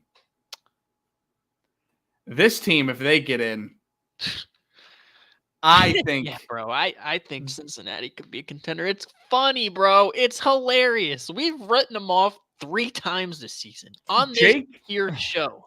Jake Browning is having a stretch. A Linsanity run. A Linsanity run. He's having a freaking Bryce Harper type postseason. Like, he is absolutely slinging it right now. High completion. It's not like he's getting it done with run after. Like, he's slinging it. He's not getting it done with run after the catch, low completion percentage. He's throwing like 75% completion, low turnovers. For me, they're a contender if Jake Browning doesn't turn the ball over more than once a game. They can get away with 1. They can't get away with 2. Yeah, bro. I agree. He's been an absolute monster. Yeah. I only worry about him playing teams that can kind of take advantage of him being a first-time starter. But again, he's shown that, like, he can get it done. Yep. Yeah. And, you know, they still got Jamar Chase, T. Higgins, Joe Mixon when he decides to. Joe Mixon is like the Anthony Davis of the NFL. The idea not of not on the talent level that AD is. It'd be like Saquon Barkley. Yeah. The idea of Joe Mixon is better than Joe Mixon. Yeah. Joe Mixon in Madden is a better Joe Mixon. Yeah. But they're a team. They get in. You don't want to see them. Yeah. So, yeah, bro. Man, yeah, bro. This whole AFC is just a movie. It is. The Bills here, I'm out on them 100%. They're probably the best team out of these 5 that we're looking at in that left-hand column. That won't make it. Say what you want. I don't believe in them whatsoever. These other teams are scrapping for wins and going back to the drawing board on losses. The Bills are crying like their season's over every time they lose. There's something in the headlines. I have no belief in them. Sean McDermott was in 9/11. Like, I don't believe in them whatsoever. I don't. Matt Milano was the most underrated injury of the entire year. Yeah, that was a tough one for them. Their defense immediately fell apart after Milano got hurt. Yeah. No running game. Again, Latavius Murray is not the savior. Yeah. James Cook has been mid. He's been mid. At best. Yeah. And we obviously know the Stephon Diggs Saga. drama. Yeah, the saga. And Gabe Davis isn't the same Gabe Davis as last year. No. He just hasn't been doing it. Yeah. Like although I feel like sometimes he does things that don't show up in the stat sheet, like blocking. Sure. But yeah, like the deep threat is not as much as what it was last year. No, it wasn't. Like last year, he'd have 2 catches for like 62 yards at a tud, and he'd be a real part of like winning games. And this year is just like, I feel like guys like Khalil Shakir are playing better football on that roster. I will say the one bright spot for the Bills, I think, is Dalton Kincaid with that Dawson Knox injury. Agreed. He's really developed into one of their top targets. Yeah, I'm excited to see how he improves. Yeah, he's become a 3rd and 4. We gotta have it. Gotta move the sticks. He's been their guy. Yeah. And that's good to see. They need a lot done to this team. They need an offensive coach. They need a running back. They need that offensive line to get upgraded. Yep. No one wants to talk about how bad their offensive line is. It's been like that for a few years. Yep. But yeah, I just don't believe in them. I don't think anybody fears the Bills because they know they can get in their heads because you see what they've done in these press conferences and in these tweets and all this shit. Yeah, bro, I agree. Yep. Yeah, bro. They're nearing a turning point. Yeah. There's only one other team I want to just touch on quick. The Jets. Hear me out. Because I need to hear this propaganda. No, they're technically not out of it, right? Now, it all goes, obviously, they're eliminated if they lose this week. Say they get this win and Rodgers is back. Are they a contender? They'd be 6-8. So let's look at it this way. 6-8, 12 and 13 play each other. Okay? Yep. So one of these teams would fall underneath them. The Bills play the Cowboys. I don't know where you lean on that game. I think the Cowboys are going to beat the absolute piss out of the Bills. I don't, but they'd end up being 1 game ahead of the Jets, and the Jets would have the tiebreaker. The Bengals are a problem. Broncos are a problem. Actually, no, we have the tiebreaker on the Broncos. One of these teams is going to fall out. Probably not the Browns. One of these two. If you woke up after week 18, Tuesday morning of week 18, the Jets are the 7th seed. What do you think? I'm just asking the question. I mean, we talked about Jake Browning, for God's sakes, going on a run. So we got to talk about the Jets because they've got a top 3 defense and a Hall of Fame quarterback potentially coming back. My concern is the lack of run that Aaron Rodgers is going to have. This is a lot of if, buts, and maybes. We live for those on the program. Yeah. My concern is the lack of run that he's having going into this stretch. Like, it's obviously imperative that y'all win, and if he comes back next week, it's almost going to be like preseason. Kind of. But, like, not really, because y'all need, like, every single game you can get. Yeah. I don't know. And I'm not saying that Aaron Rodgers isn't talented. Obviously he is, and when he's healthy, he's one of the top quarterbacks in the league. I just don't know if this is just going to be too much all at once. I think so. Yeah. So I'm just going to say pretender just because of that. I would not be surprised if Aaron Rodgers does, do Aaron Rodgers things, and if so be it. Oh, shit. They go on a Cinderella run, but I just think it's just all too much at once. I think so too. So I'm going to say pretender. Yeah. I would probably lean the same way. I think part of it's also the lack of run game the last 6 weeks. Like Breece Hall's just not done anything. Dalvin Cook has been a disappointment. I'm not putting it on Breece Hall because Breece Hall in the pass game has been dominating all year. Yeah. That offensive line has just not been helping him. But I do think a quarterback like Aaron Rodgers improves an offensive line all in himself. But I hate to be the bearer of bad news, but not the first drive of the season begs to differ, bro. we've been over this. It was Aaron Rodgers' fault he got hit. It was his fault. Oh man. You know it. I know it. They're a pretender, in my opinion. Yeah, I'm it would probably be like the greatest sports story in history, though, if that happened. But I don't see it. Yeah. I just think if they get in, you can't pass on the team, you can't run on the team, and you got a Hall of Fame quarterback on the other side. Yeah, What's where's too much at once? I think so too. Now back to two things at once. Back to two things at once. Too many things at once. But yeah, I just had to stick the propaganda in there. That's fine. I respect it, bro. All right. NFC. I knew you were gonna want to talk about it, so I'm glad we talked. I mean, because let's be real. Like, if Rodgers comes back, we even know. And the other thing too is, real quick before we move on, let's not act like he's coming off the couch. He's been getting cardio the last 3 weeks, so he's going to be conditioned. Right. You know what I mean? It's not like Joe Flacco coming off the couch. Hey, bro, listen, y'all can't disrespect my man Joe Flacco though. He came off the couch and bro's hooping. I'm not. He's like, let me throw this 70-yard dot. But I'm not saying it's not like it's been a rush. Right. I mean, it's been overall rushed, but this stretch hasn't been. He's been in practice. Right. He's been moving, throwing. Yep. So yeah. I guess my only concern is obviously number one, the injury. Yep. Obviously. It's that's obviously clear. Like, if he can protect himself, if he can withstand a game, if not the amount of games that he would be playing. Yeah. And two, the chemistry.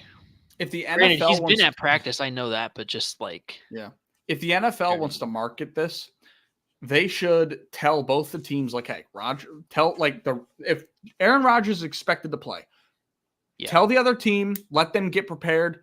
Don't tell the public. Just hear the glass shatter like Stone Cold Steve Austin. Rodgers runs on the field, bro. You know how many eyeballs would be on that game? A shit ton. So, but yeah, anyways. Everybody and their mother's watching that. So yeah, hey bro, that was awesome. Let's run through the NFC a little quicker. I think it'll take us a little less time to do this. Yeah. San Francisco, I don't really think we have to talk about it. They're the best team in the NFL right now. They're a contender, clearly. Probably the Super Bowl favorite, as much as I hate to say it. They've just been the best team, the most consistent team in the entire NFL. Yeah. And they just keep dog walking opponents, whether it's the Eagles, whether it's the Cardinals, doesn't matter. And I do think it's we could say, oh, well, they lost 3 straight games and Brock played like shit. I almost think that works in their favor because it's not like they've had one showing of weakness over an extended period of time that they corrected rather than have a bad loss in week 2 and have to work that kink out. And then something else comes up and they got to work that out. It all happened at once. All the players got hurt at once. And it's when everything's been right, it's been perfect. Yep. I don't think anybody other than Dallas can fuck with them right now. No, not at least right now. No, I don't think so.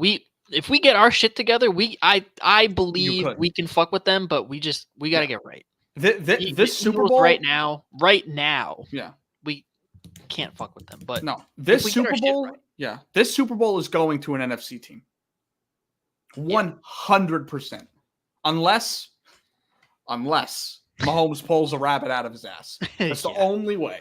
Looking unlikely, but yeah, bro. Yeah. Yeah. So I'm sure we're all in agreement. Niners contender. Yep. Dallas, I hate to say it, bro. They've been the second most consistent team this year. They are also a contender. They are. I hate to say it. I hate saying it because I just love my propaganda, but they've been one of the most consistent teams. Not only do I want you to say that, I want you to say the other thing. What about Dak Prescott in the MVP conversation? Say it. I'm not. You're not getting it out of me, bro. I want to hear you say it. You're not getting it out of me. Because you told me, but I want to hear you say it live on the program. I want to hear you say it. Dak Prescott has had a phenomenal season. There you go. That's all you No, get. I know. No, He's been one of the top quarterbacks. you're in the trying to NFL. get around Granted, it. the strength of schedule. I want to hear it. I want to hear it. Say it. Dak Prescott has a seat at the MVP table. No. All right, you know what? I'll accept. That's all. That's all you get. I'm not saying he's getting the head. I know. I know you're hurting right now, so I'm not going to push you too far. Dak's the MVP right now. He's in the conversation. He's the unquestioned MVP today. He's in the conversation for sure. Yeah, they're a contender. To me, they're are. 1B behind the Niners. The only reason the Niners are ahead of them is because they beat Dallas. If Dallas beat the Niners earlier in the year, Dallas is the favorite. But I can't ignore that head-to-head, so I got to give the nod to the Niners. But Cowboys, to me, are the second best. It's Niners, Cowboys, Eagles, Ravens, Dolphins, Chiefs, everybody else. Yeah. So, yeah, Dallas has been awesome. Yeah, it pains my soul to say it, but yeah, bro. Yep. You're a good man. Yeah, bro. Listen, I call it how it is, bro.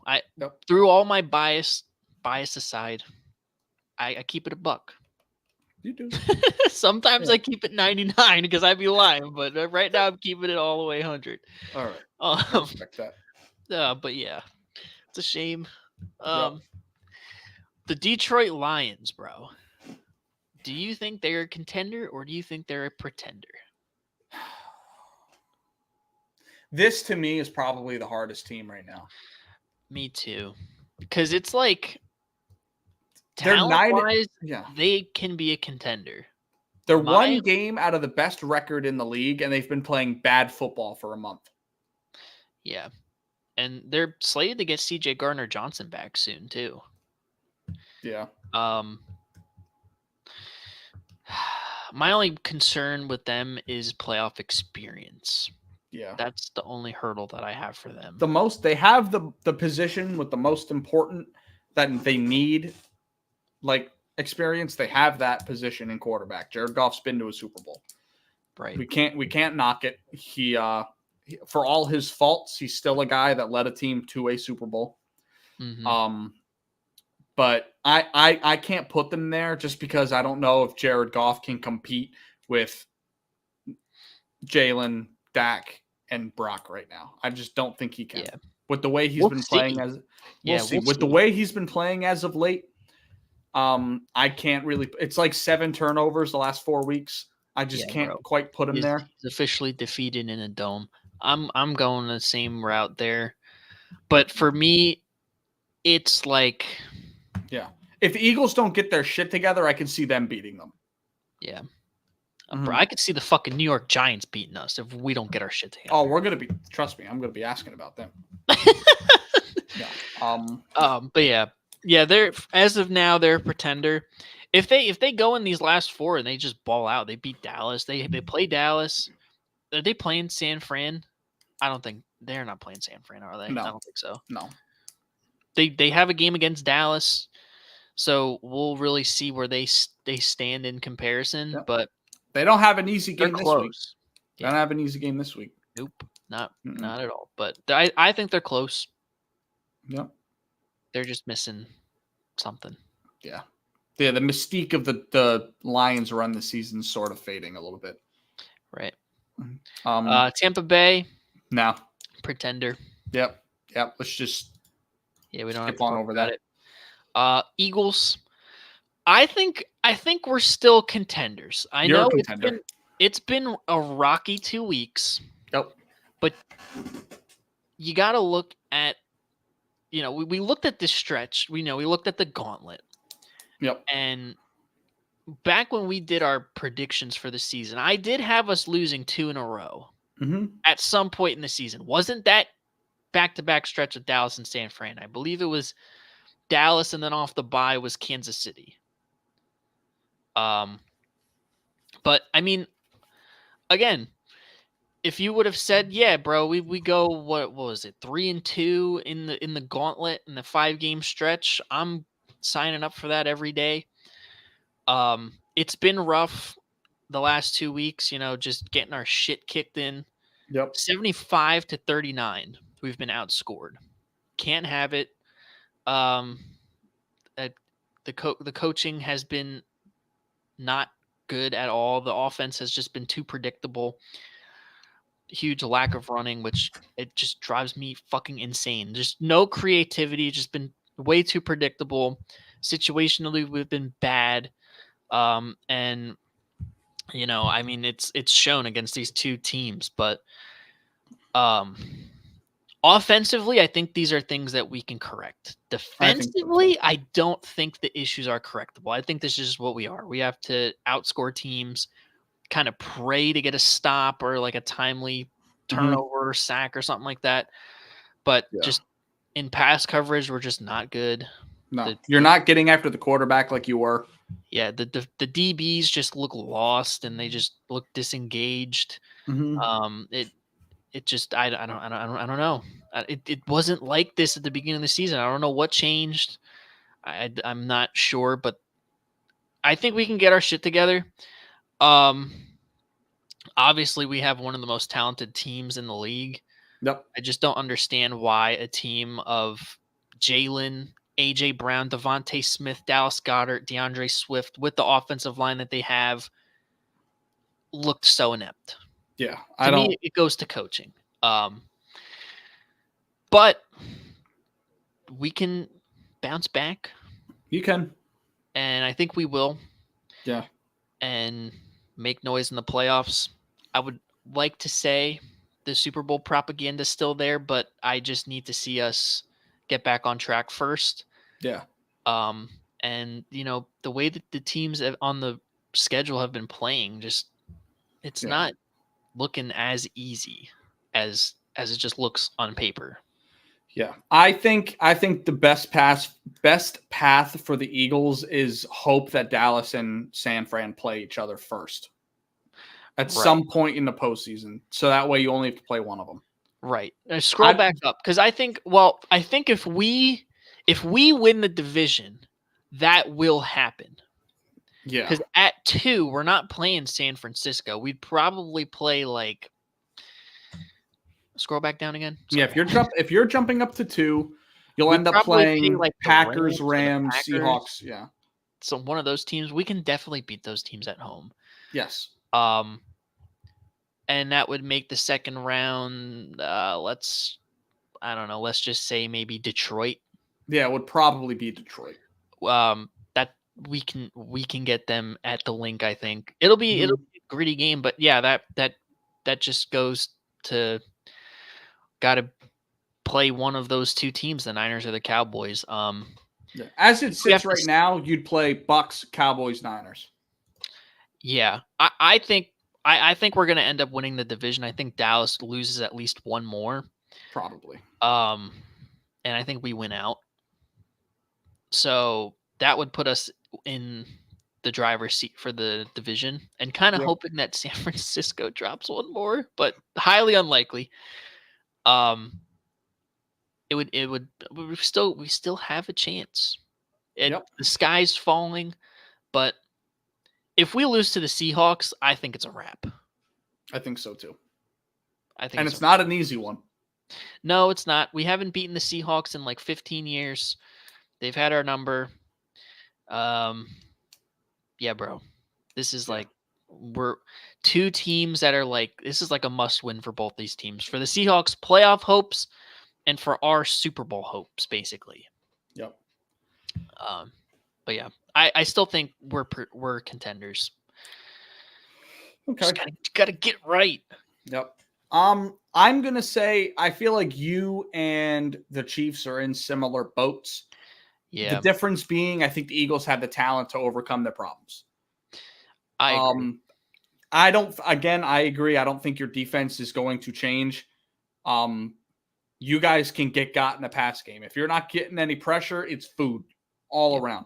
And I do think individually, it seems like every week one of your corners plays outstanding. It's just the other one. There's no team effort in the secondary right now. Kevin Byard has looked like a waste of a pickup. Yeah. We'll see how Shaq Leonard fixes some things. We'll see. Right. But let's not act like he was playing well early this year. He didn't get a lot of run though. He didn't. He didn't. It was more of the Nicholas Morrow. Zach Cunningham made things a little bit better. But again, it goes back to Howie devaluing the linebacker position, which has been a concern of mine, and kind of re-upping on these 30+ corners. It's not good. Yeah. It's not good. And we're getting things don't work out. It's going to run to a head, and it's not looking good, bro. No. But I do think you guys are still contenders. Yeah. You have a 10-3 record for a reason. It hasn't been pretty much at all this season. But the schedule gets a little softer, so it does. So hopefully we can just stay healthy, get this shit ironed out. Yep. We need a big game. We need AJ Brown. Listen, bro, AJ Brown, I don't want to say he's been like the biggest fair weather leader we have, but he's got to get his shit together. Yep. He's got to get his shit together. A lot like all the other people on our team, like him. I think Slay needs to get his act together. He's been talking about himself and his performances, and then he's beefing with Seth Joyner on Twitter. Like, bro, you're a leader of the team. Take accountability. Say, we as a unit got to get better and do it. Don't talk about this me shit. Yeah, you guys are cool. You're starting to, I don't want to say unravel. It's a little extreme, but the tightness that we saw last season is starting to. Yeah. And Fletcher Cox said it the best. He said, this is really where we get the real leaders and the people that really come out and, this is why we have guys like him and BG and Jason Kelsey and Lane Johnson to kind of rally the troops, keep us all together. It's kind of like a thick thigh girl wearing skinny jeans. It looks nice for one night, but eventually that shit's gonna bust open. Yeah. Yeah, bro. So, you know what I mean? Yeah. We gotta get back on track against. You gotta tighten that shit up. I think we could, but again, they're another team that's could have our number, but we'll see. Minnesota. We can clump both these teams together. I don't believe in either of them. Nick Mullins is now the starting quarterback. Josh Dobbs dropped back to quarterback 3. That immediately, to me, takes him out of it. Yeah. And the Packers have had, like, Jordan Love went on a great run and then all of a sudden forgot how to throw a football. Like, I don't know. I just don't think either of these teams have enough talent to really make any type of noise whatsoever, especially with how top heavy the NFC is. I agree. Yep. Rams. Now we're on bubble territory. Rams. They're a contender. Borderline. For me, they're a borderline contender.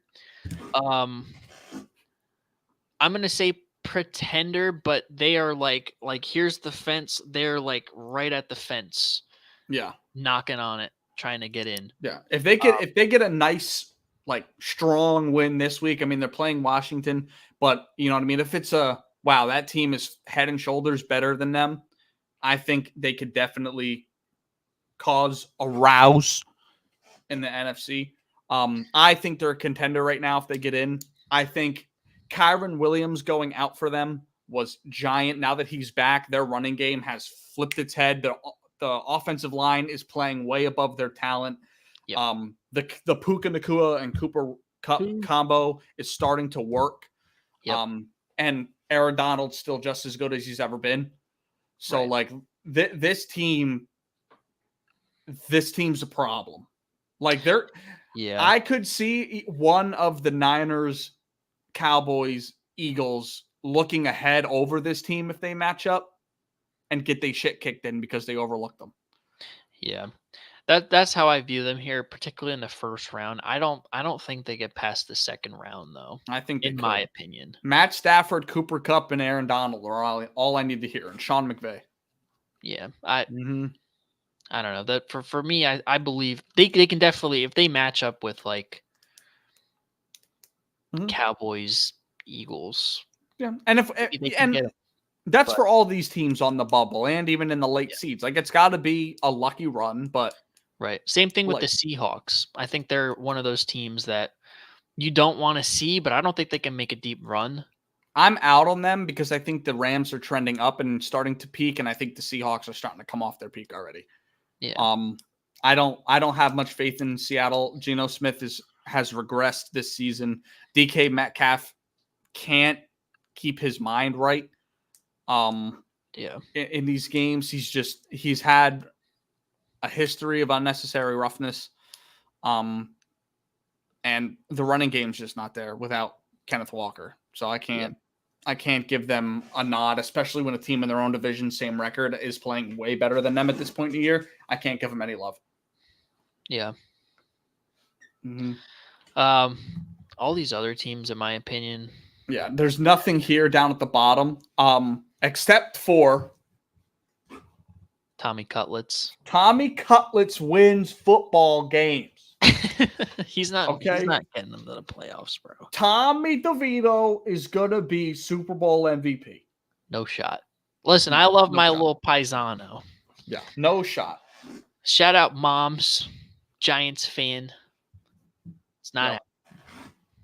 I'm sorry. It's not happening.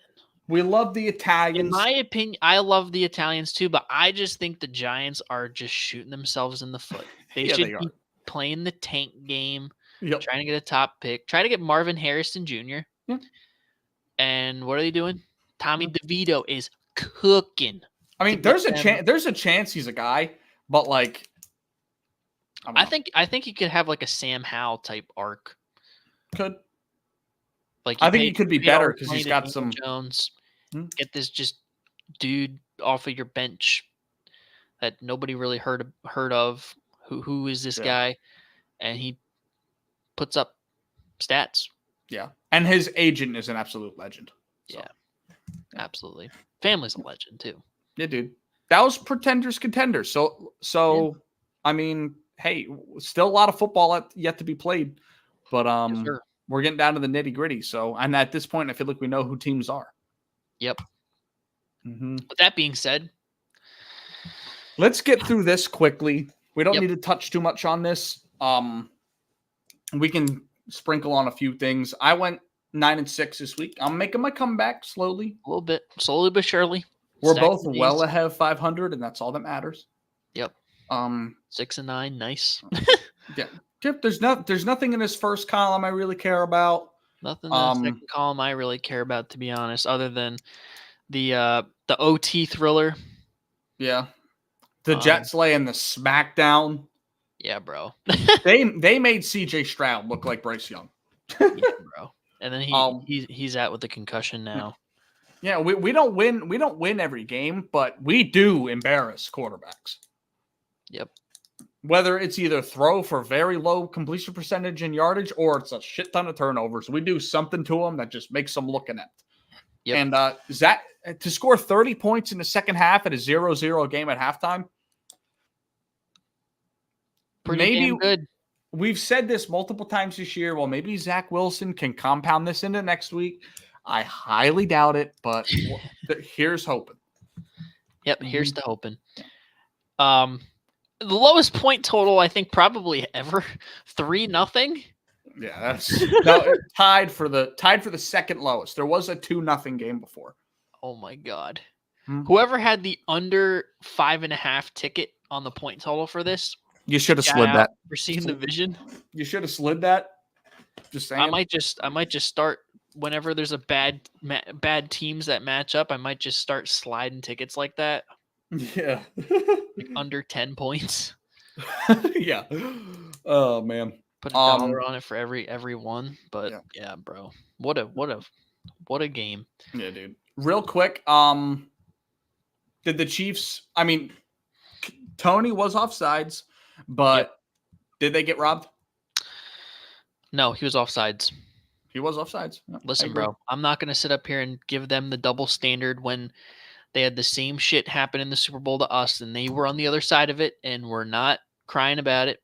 Yeah, they definitely like from the video. It looked like Kadarius Toney checked with the ref, but he may not have been, and because it was how quick it was. He looked back really fast. Yep. It's not on the refs. It's on Kadarius Toney alone. Like, Yeah, you Andy Reid should, was the one that said he didn't check with the ref, so yeah, it's on you him. should have been aware enough to know that you were offsides. And That's why you need a dude in there in yeah. that receiving room that, he's not Yeah. going to have these mental lapses. You don't need a top tier talent. You just need a guy that doesn't make mistakes like that. Like, that's all it comes down to. Yeah. And they had that in Juju last year. Yep. Crazy to say that. Nothing really. I mean, we've talked about the Philly Dallas game quite a bit. Do you want to discuss that anymore? Or do you just want to move on and, you know what I mean, sweep it under the rug? I mean, just I guess a couple other things on that game. I thought Brian Johnson, his play calling was not as bad as it was against the Niners. Yep. I still think situationally, schematically, we're just not there. Like, they're sending all-out blitz on third down, and we're just running, like, vertical concepts down the field. Like, the middle of the field's wide open. Obviously, Jalen can't escape. You can't tell me that somebody can't just curl, like a 3-yard curl on a 3rd and 6, get the first down. The lack of creativity has hurt this team tremendously. We're not just going to out-talent teams just because we're the big, bad Philadelphia Eagles. And it bit us in the ass for a second week in a row. Yep. These guys are getting frustrated, rightfully so. There's some rumblings about they're calling out the coaches, which, listen, bro, something's got to give. Yeah. These dudes got to put these players in the best positions. I don't understand why we sit up here every week and I say the same shit, talking about how these guys get paid millions of dollars to put these game plans together and coach these players when I can sit here at home and see that there's no creativity. They're sending an all-out blitz on third down. You need 6. Get some short shit in the middle to kind of get them off their game. Like, no adjustments, like nothing. It feels like the last inkling of creativity was against the Kansas City Chiefs on Monday night. Like, yeah, I feel like you showed your whole playbook way too early. Yeah, bro. The great offensive teams don't show everything in their playbook until it calls for it in the playoffs. Not even that, but it's like we're top 10 in like slant, curl, and some other route concept success rate. And we just go away from it. We go away from it.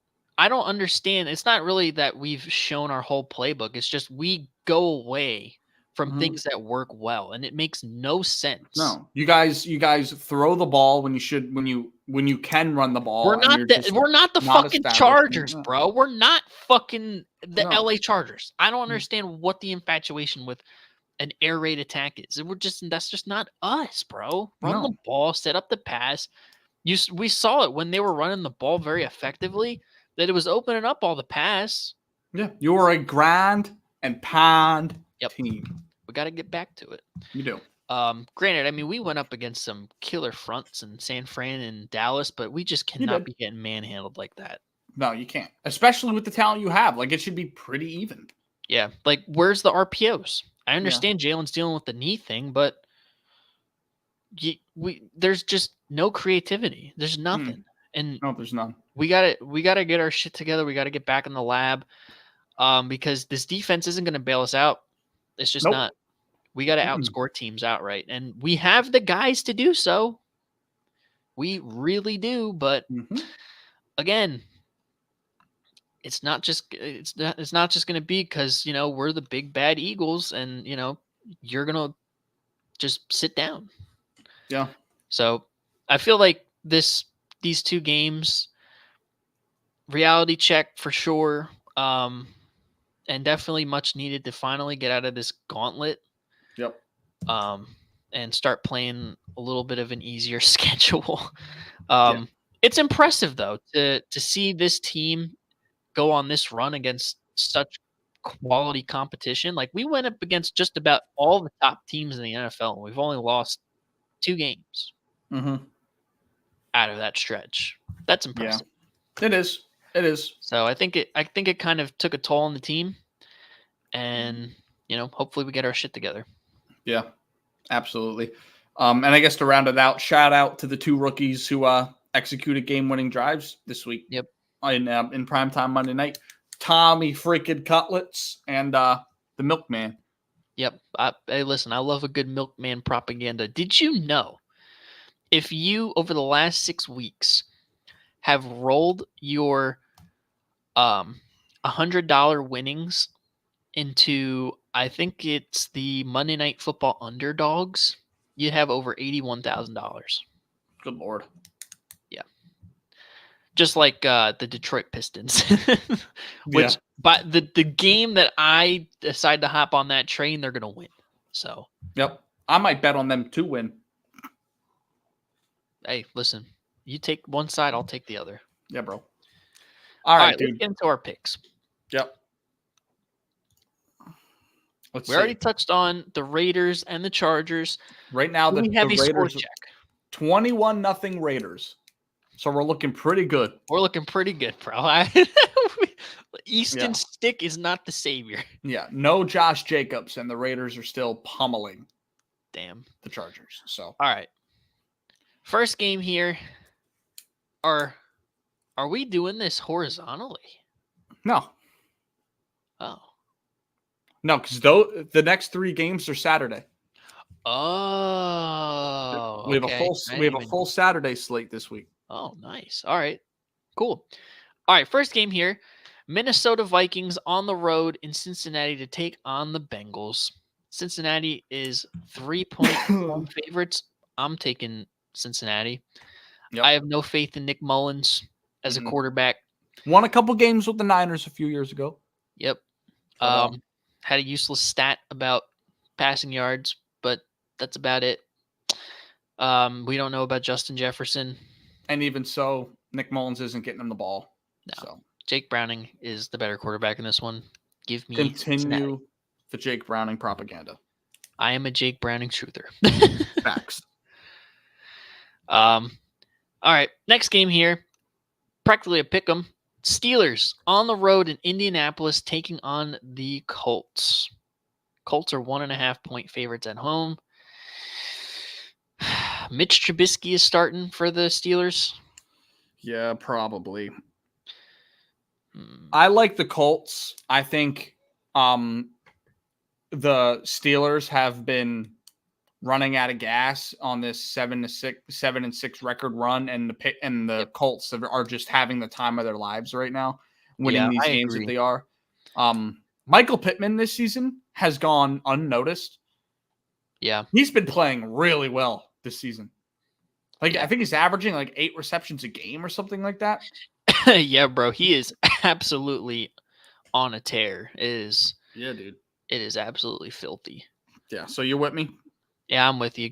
Shout out Gardner Minshew and Shane Steichen getting a win here, in my opinion. Mm-hmm. With all due respect. With all due respect. Yep. Next game here, Denver Broncos on the road taking on the Detroit Lions. Lions are 4.5-point home favorites. Who do you like here? This one's a genuine toss-up. Yeah, bro. Jared Goff has not been playing well as of late. At home makes me feel like they'll win this game. I don't know if they'll get it done by 5 or more. Oh, man. I'm going to take Detroit to bounce back and maybe win by a tud. I don't think it'll be very pretty, but I don't think it'll have to be. Right. That's where I'm at, I think, with it. I'm not very confident, but yeah, I'm going to go with Denver here. Okay. I just think they've been playing phenomenal ball as of late, and we've seen the Lions kind of trip up at times. Could they bounce back here? Yeah. Could it be a close game? Probably. Mm-hmm. I think the spread is probably perfect. Yeah, honestly.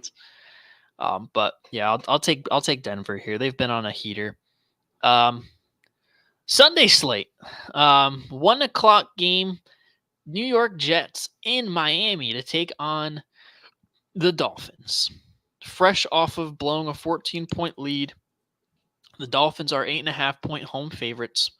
Yep. Short week, must win for the Jets. What do you I don't That's a know what to good think with spread this line. one. Yeah, bro. I'm Tyreek Have came have back the into have the Dolphins have beaten the Jets already. Yes. Okay.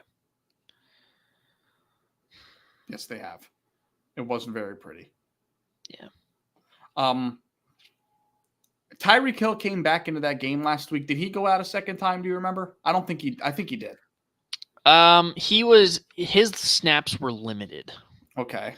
I think I'm going to take the Jets to cover. I don't think we're winning this game. I think our season ends Sunday.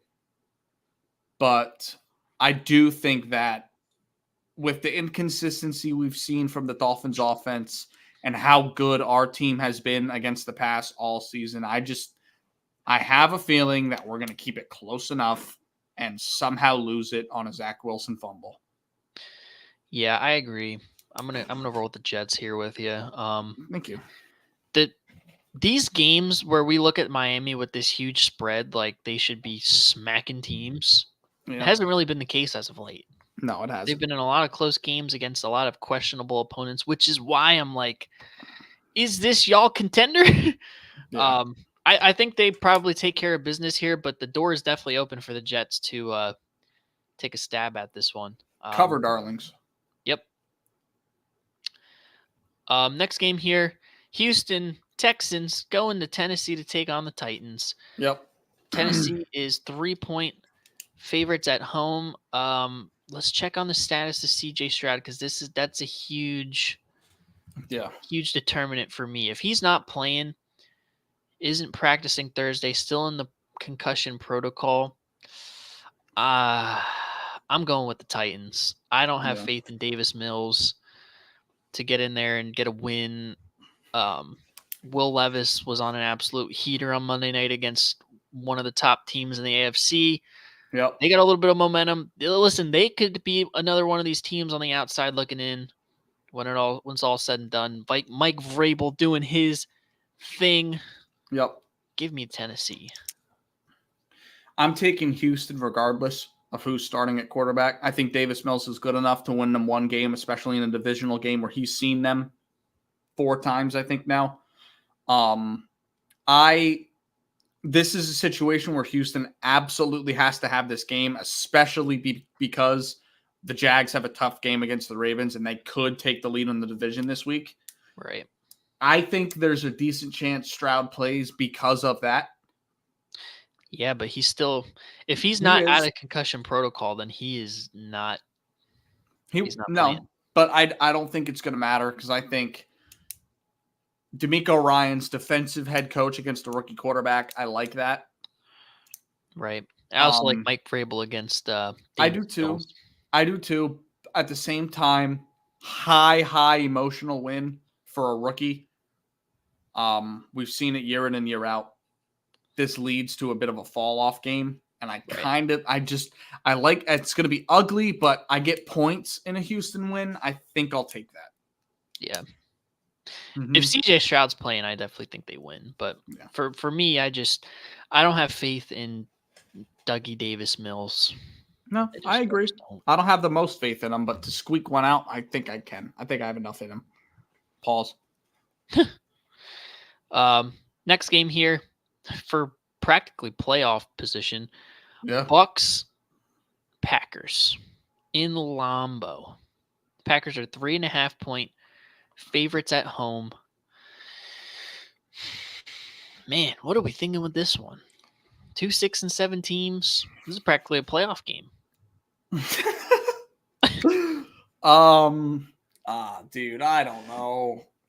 Baker in the cold, playing in Tampa Bay all year, going up to the cold. I mean, he played in Cleveland this early part of the year. I'm trying to find reasons to think the Packers will get it done. Give me Tampa Bay. Yep, I agree. Tampa Bay. They need the win. I mean, everybody in the league needs a win right now, except for the Panthers and the Pats. But my concern for the Packers has been how they've been inept at moving the football. They're without Aaron Jones again. Yep. and I don't see them getting it done against this team. I think Mike Evans and Baker Mayfield will do just enough to win this game. Mm-hmm. And if I'm getting points, I'm taking them all day. Okay. No, I don't disagree with you, to be honest. All right. Giants, Tommy Cutlets going in to New Orleans. Take on the Saints. The Paisan. Hold on. Do we know who the quarterback for the Saints is? Let's see. Derek Carr. I got news for you. Don't matter. It don't matter. Tommy Cutlets, baby.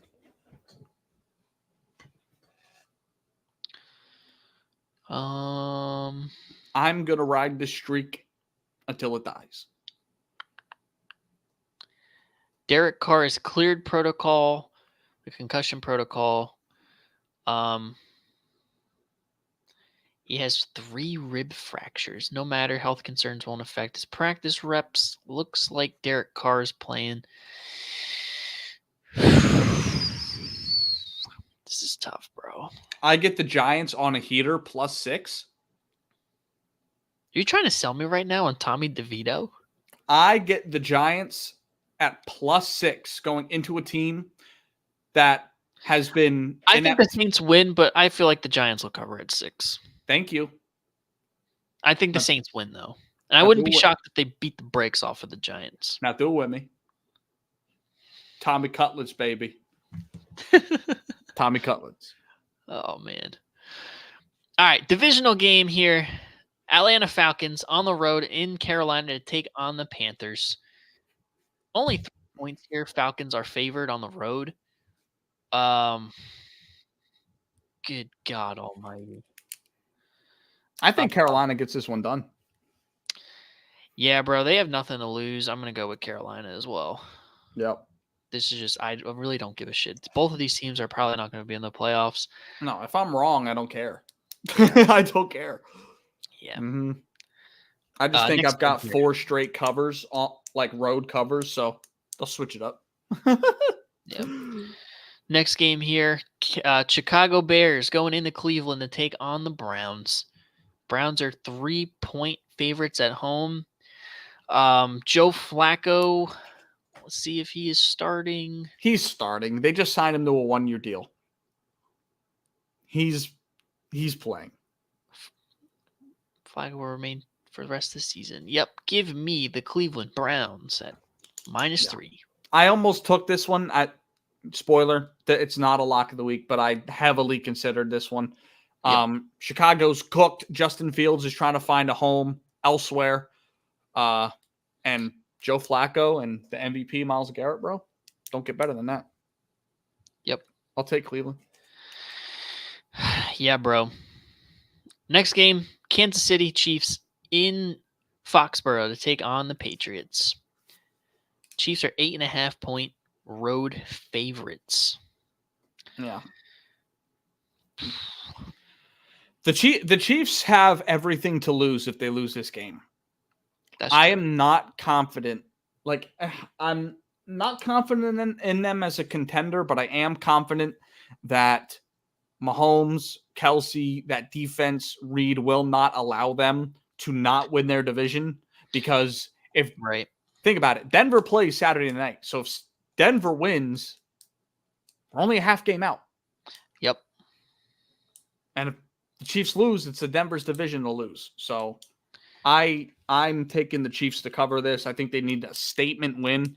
I think they still have problems no matter how many points they put up in this game. But I think this, and to stick it to Bill Belichick after that freaking AFC Championship loss a few years ago, like they could just keep reeling on about that. Yeah, I like KC. I'm with you. All right. It's tough for me because I do think the Patriots could possibly cover, but the Chiefs in must-win scenario, they're going to come out and take care of business. Mm-hmm. Yeah. Yep. Absolutely, dude. And New England's just they're done. Belichick's out the door. We saw a report from NBC that Belichick could be fired at the end of the year. I didn't want to bring it up as a topic today because I mean If I don't see it from Shefty and I don't see it from Rappaport, I'm not going to believe it until it happens. Yeah, there's speculation that after the Colts game in Germany, is when it kicked the tires on Bill Belichick being out as head coach, and that's crazy. It's a what can you do for me? It's a what have you done for me lately league, and he hasn't done anything. Yeah, bro, that's facts. All right, next game here, divisional game. San Francisco on the road in Arizona taking on the Cardinals. 12.5 points is the spread here. I will take San Francisco. Thank you very much. Yeah, bro, I'm with you. It's hard for me to pick against San Fran when they're just beating the brakes off of every single team that they go up against. And you get to continue your Jonathan Gannon propaganda. Yeah. Fuck you. I cannot wait to play them on New Year's Eve. Oh, you have Cardinals New Year's Eve? Oh, that's going to be a movie. New Year's Day. New Year's Day. You're gonna be so hungover enjoying this game. Yep. Bro, I hope we beat them by 50. We probably won't. No. They're probably going to give us problems. If we don't get our shit together. Probably. Kyler Murray going to be running around all over y'all. Yeah, bro. Like a freaking loose toddler. Fuck Kyler Murray. All right, next game here. Commanders in LA to take on the Rams. Rams are 6.5 point favorites. I'm taking the Rams here. I think they're going to win by double digits. They're just peaking at the right time. The Commanders are cooked. Not to the fault of Sam Howell, but it's just they just fallen apart, and they're kind of in a rebuild, wait for next year kind of thing. I'm taking the Rams here. Yeah, I agree. I think they're going to absolutely spank them. Yeah. Yeah, it's primetime slate. These are some fine matchups. Yeah, they are. Dallas Cowboys in Buffalo to take on the Bills. Practically a toss-up. Bills are in must-win territory. The Cowboys are in the conversation for the number 1 seed. I'm taking the Bills. I listen, I think Dallas could very well beat them, but I think the Bills have their life on the line here for playoff conversation. Yeah. And I think this is a game where they can get the best of Dallas and at home in the cold. Yep. I think they take care of business and put themselves in the conversation just one more week before the ultimate demise. I think this is a bad matchup for the Bills. You're going up against a defense that turns the ball over like bread in the oven. You've got a team that only throws the ball against a team that wants you to pass. And I get Dallas's strong offense against a mediocre Buffalo defense. Like, I'm sorry. The Buffalo propaganda needs to stop. I don't know why they're favored in this game. They should not be. What have they done to show that they should be favored in this matchup? Nothing. So I get points and I get the second best team in football against a mediocre football team. This just doesn't make sense. I don't know why Vegas keeps pushing the Buffalo propaganda when I continue to prove all of Las Vegas wrong. I'll take Dallas. All right. Could I see a world where Josh Allen has one of his up games? Sure. But where is he on the cycle, bro? Up. So he's going down. He hasn't gone down in a while. Yeah, but now he's gonna like really go down. Now we're looking at like a 3. Like, it's a bad matchup. A turnover prone guy against a defense that relies on turnovers. Like it's a recipe for disaster for that. Yeah, offense. they could be got. But again, we see a lot of what these teams are in these scenarios, and I just feel like the Bills are gonna hang on for one more week. They might, but I don't know if this is the week to hang on. Like they could drop 7-7 and then win out, but Yeah, I don't know. We'll see. It's a toss up for a reason. yeah. All right, Sunday Night Football. This is the best game of the week. Yeah, Ravens on the road in Jacksonville taking on the Jags. Potential AFC Championship preview. Mm-hmm. Ravens are favored 3.5 on the road. What are your thoughts? Man, this one's very tough. I don't know where I stand with it. Like this is perfect. The spread is perfect. These teams are exactly that, 3 to 4 points apart. Jacksonville's in more of a position where they have to have it, I think. We've seen Baltimore collapse towards the end of the year. I don't know if they will this year, but my gut is leaning Jacksonville right now. My gut's leaning Jacksonville. Me too. Yeah. I'm a believer in the Ravens. I'm also a believer in the Jags at home. To fall to 8-6. I don't know if they're that bad of a team. Yeah. I mean, last week was a real bad loss against the Browns, but I don't know, bro. I mean, the Browns have the same record as them. I mean, let's not act like these teams are too far apart. Yeah. I mean, yeah, you lose to Joe Flacco, but let's not pretend like you're losing the Jets, Joe Flacco. You lost to Browns, Joe Flacco. The Browns, Joe Flacco. Yeah, so, I think I'm going to take Jacksonville. And ask me again in 10 minutes. I might flip that, but pen to paper, I'm taking Jacksonville. Yeah, bro. Oh man, bro. I don't know. Yeah, this is difficult. This is probably the hardest game that we've had to pick this year. Maybe. I'm with you.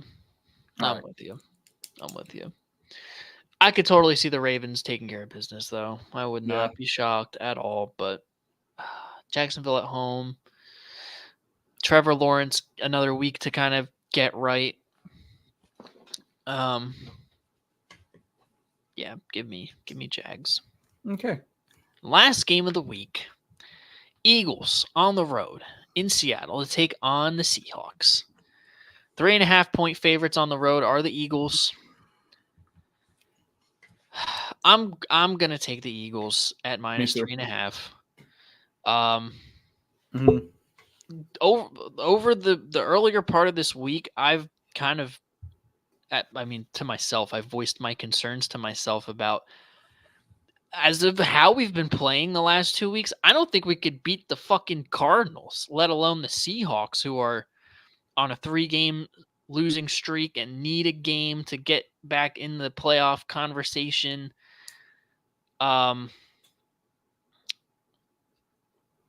We got a lot of shit to clean up. I mean, it's tough to play in Seattle. We haven't beaten them in 15 years, but this is like a do or die game for the season. Like if we win this, we're right back in the conversation about deep playoff run. If we lose this game, I think our best shot is the second round of the playoffs. Yeah. Which is, in my opinion, is a failure. Yeah. Yeah, you should expect to be back in the bowl. Mm-hmm. I am. I'm fully expecting it, and here we are. Yeah. I'm taking the Eagles as well. I just think you're too talented and too good of a team to lose to a Seattle team who is on the decline. I'm not going to put it past you guys with how you've been playing, especially in Seattle. Pete Carroll's a hell of a coach. Yep. Both of these defenses can be got. I worry about DK Metcalf on Slay. Yeah. But James Bradbury being there, Reed Blankenship should be back. And hopefully, like, we see a little bit more creativity in the passing game. Yeah, dude. And the running game too. That's also been an area that we haven't been really creative in and hasn't been good as a result. Give DeAndre Swift the ball, please. Yep. We can run on this team. Hand him the rock. It's gonna open up the pass game. It's simple economics, supply and demand. Yeah, bro. We get back on track this week. I get my propaganda rolling again. Let's do it. Birds minus 3.5. Okay. All right. Yeah, both these defenses can get got, but it's what Marshawn said. I know I'm gonna get got. Yep. But I'm gonna get mine more than I get got, though. Yep. So, all right, show me your locks. All right, here's my locks. Buffalo minus 1.5 against Dallas. Again, I think this is a back against the wall character building. Listen, I don't want to hear about the drug testing. The amount of drug tests that you need on this particular program is ridiculous. I think this is one of those games where it's do or die for the Bills in terms of the playoff conversation. In my opinion, if they don't win here, I think they're out. Yeah. And against a team that's been steamrolling teams at home, it's not a turf field. This is grass. It's going to be cold as shit. I like the Bills to take advantage of the home field and get back on track and help me out. You know what I mean? Because, we need a little bit of help right now. Yep. Other game here, the Rams at minus 6.5 against Washington. They are peaking at the right time. Washington is cooked, like I said earlier. Clearing house, getting ready for next year. The Rams are trying to make a run at it. And this is one of those games where they just put their meat down. Sam Howell might get sacked by Aaron Donald 5 times. 12. Yeah. And my lock of the week, Bengals minus 3 against the Minnesota Vikings. Why? Because Jake Browning is better than Nick Mullins. You need to look no further. Facts. I agree. Not bad. I think the Cowboys win that game, but I see the vision. Yeah. All right, let's look at yours. Yeah, dude. All right. So the first time, it took 15 weeks, but we have the same exact absolute lock of the week. Hell yeah. So yeah, bro. Incredible visionary. If you guys want to win some money, put the mortgage payment, the car payment, Bengals minus 3. Diaper money, whatever you got to do. Bengals minus 3. I'm waiting for the day where we just have the same picks overall. Yeah. We'll see. I mean, I don't always agree with you because you're wrong a lot. So I can't. And so are you. But yeah. I agree. Bengals minus 3. Nick Mullins in that team. They're cooked. They're done. I don't know why Josh Dobbs got demoted to start to quarterback 3. Doesn't make any sense. Yep. But that team run is over. That team will hit the reset button this season. Let Kurt go and work from there. But yes, I had the Texans plus 3 at Tennessee. I really like this situation in a game where they absolutely have to have it. I think because of how young they are, it might work in their favor. They don't know what they don't know. And I think they can get it done in Tennessee. And then lastly, Kansas City minus 8.5. Again, another situation. A team's got to have it. I like betting on teams when they bet on themselves. And New England's completely done. They're in disarray. This is the perfect situation for the Chiefs to come out and say, hey, we didn't go anywhere. We're still the best team in the AFC, and they're going to try to prove it this weekend. So with that being said, I like them winning by probably 2 tuds. Cool. I don't hate it. Yeah, dude. So, holy crap. A lot of stuff today, huh? Yeah, big show. A lot of stuff to talk about. What do you say? You want to get out of here? I say I gotta go take a final. So yeah, let's get up out of here. I gotta go take a leak. So yeah. thank you everybody for watching the show today. A little bit of an extended one. Lots to talk about. Him and I are going to discuss off camera. We might do a Christmas special on the program. Okay. On Christmas Day? Maybe. I'm totally down. But yeah, make sure you guys tell a friend to tell a friend, whether you're on a boat, bus, plane, whatever type of automobile you are in. That bitch is Bluetooth, so link it up. Some of them have their own Wi-Fi now. Facts. Crank the sound. Wake the baby in the back. Hammer the Day One podcast content. Make sure you like, comment, subscribe.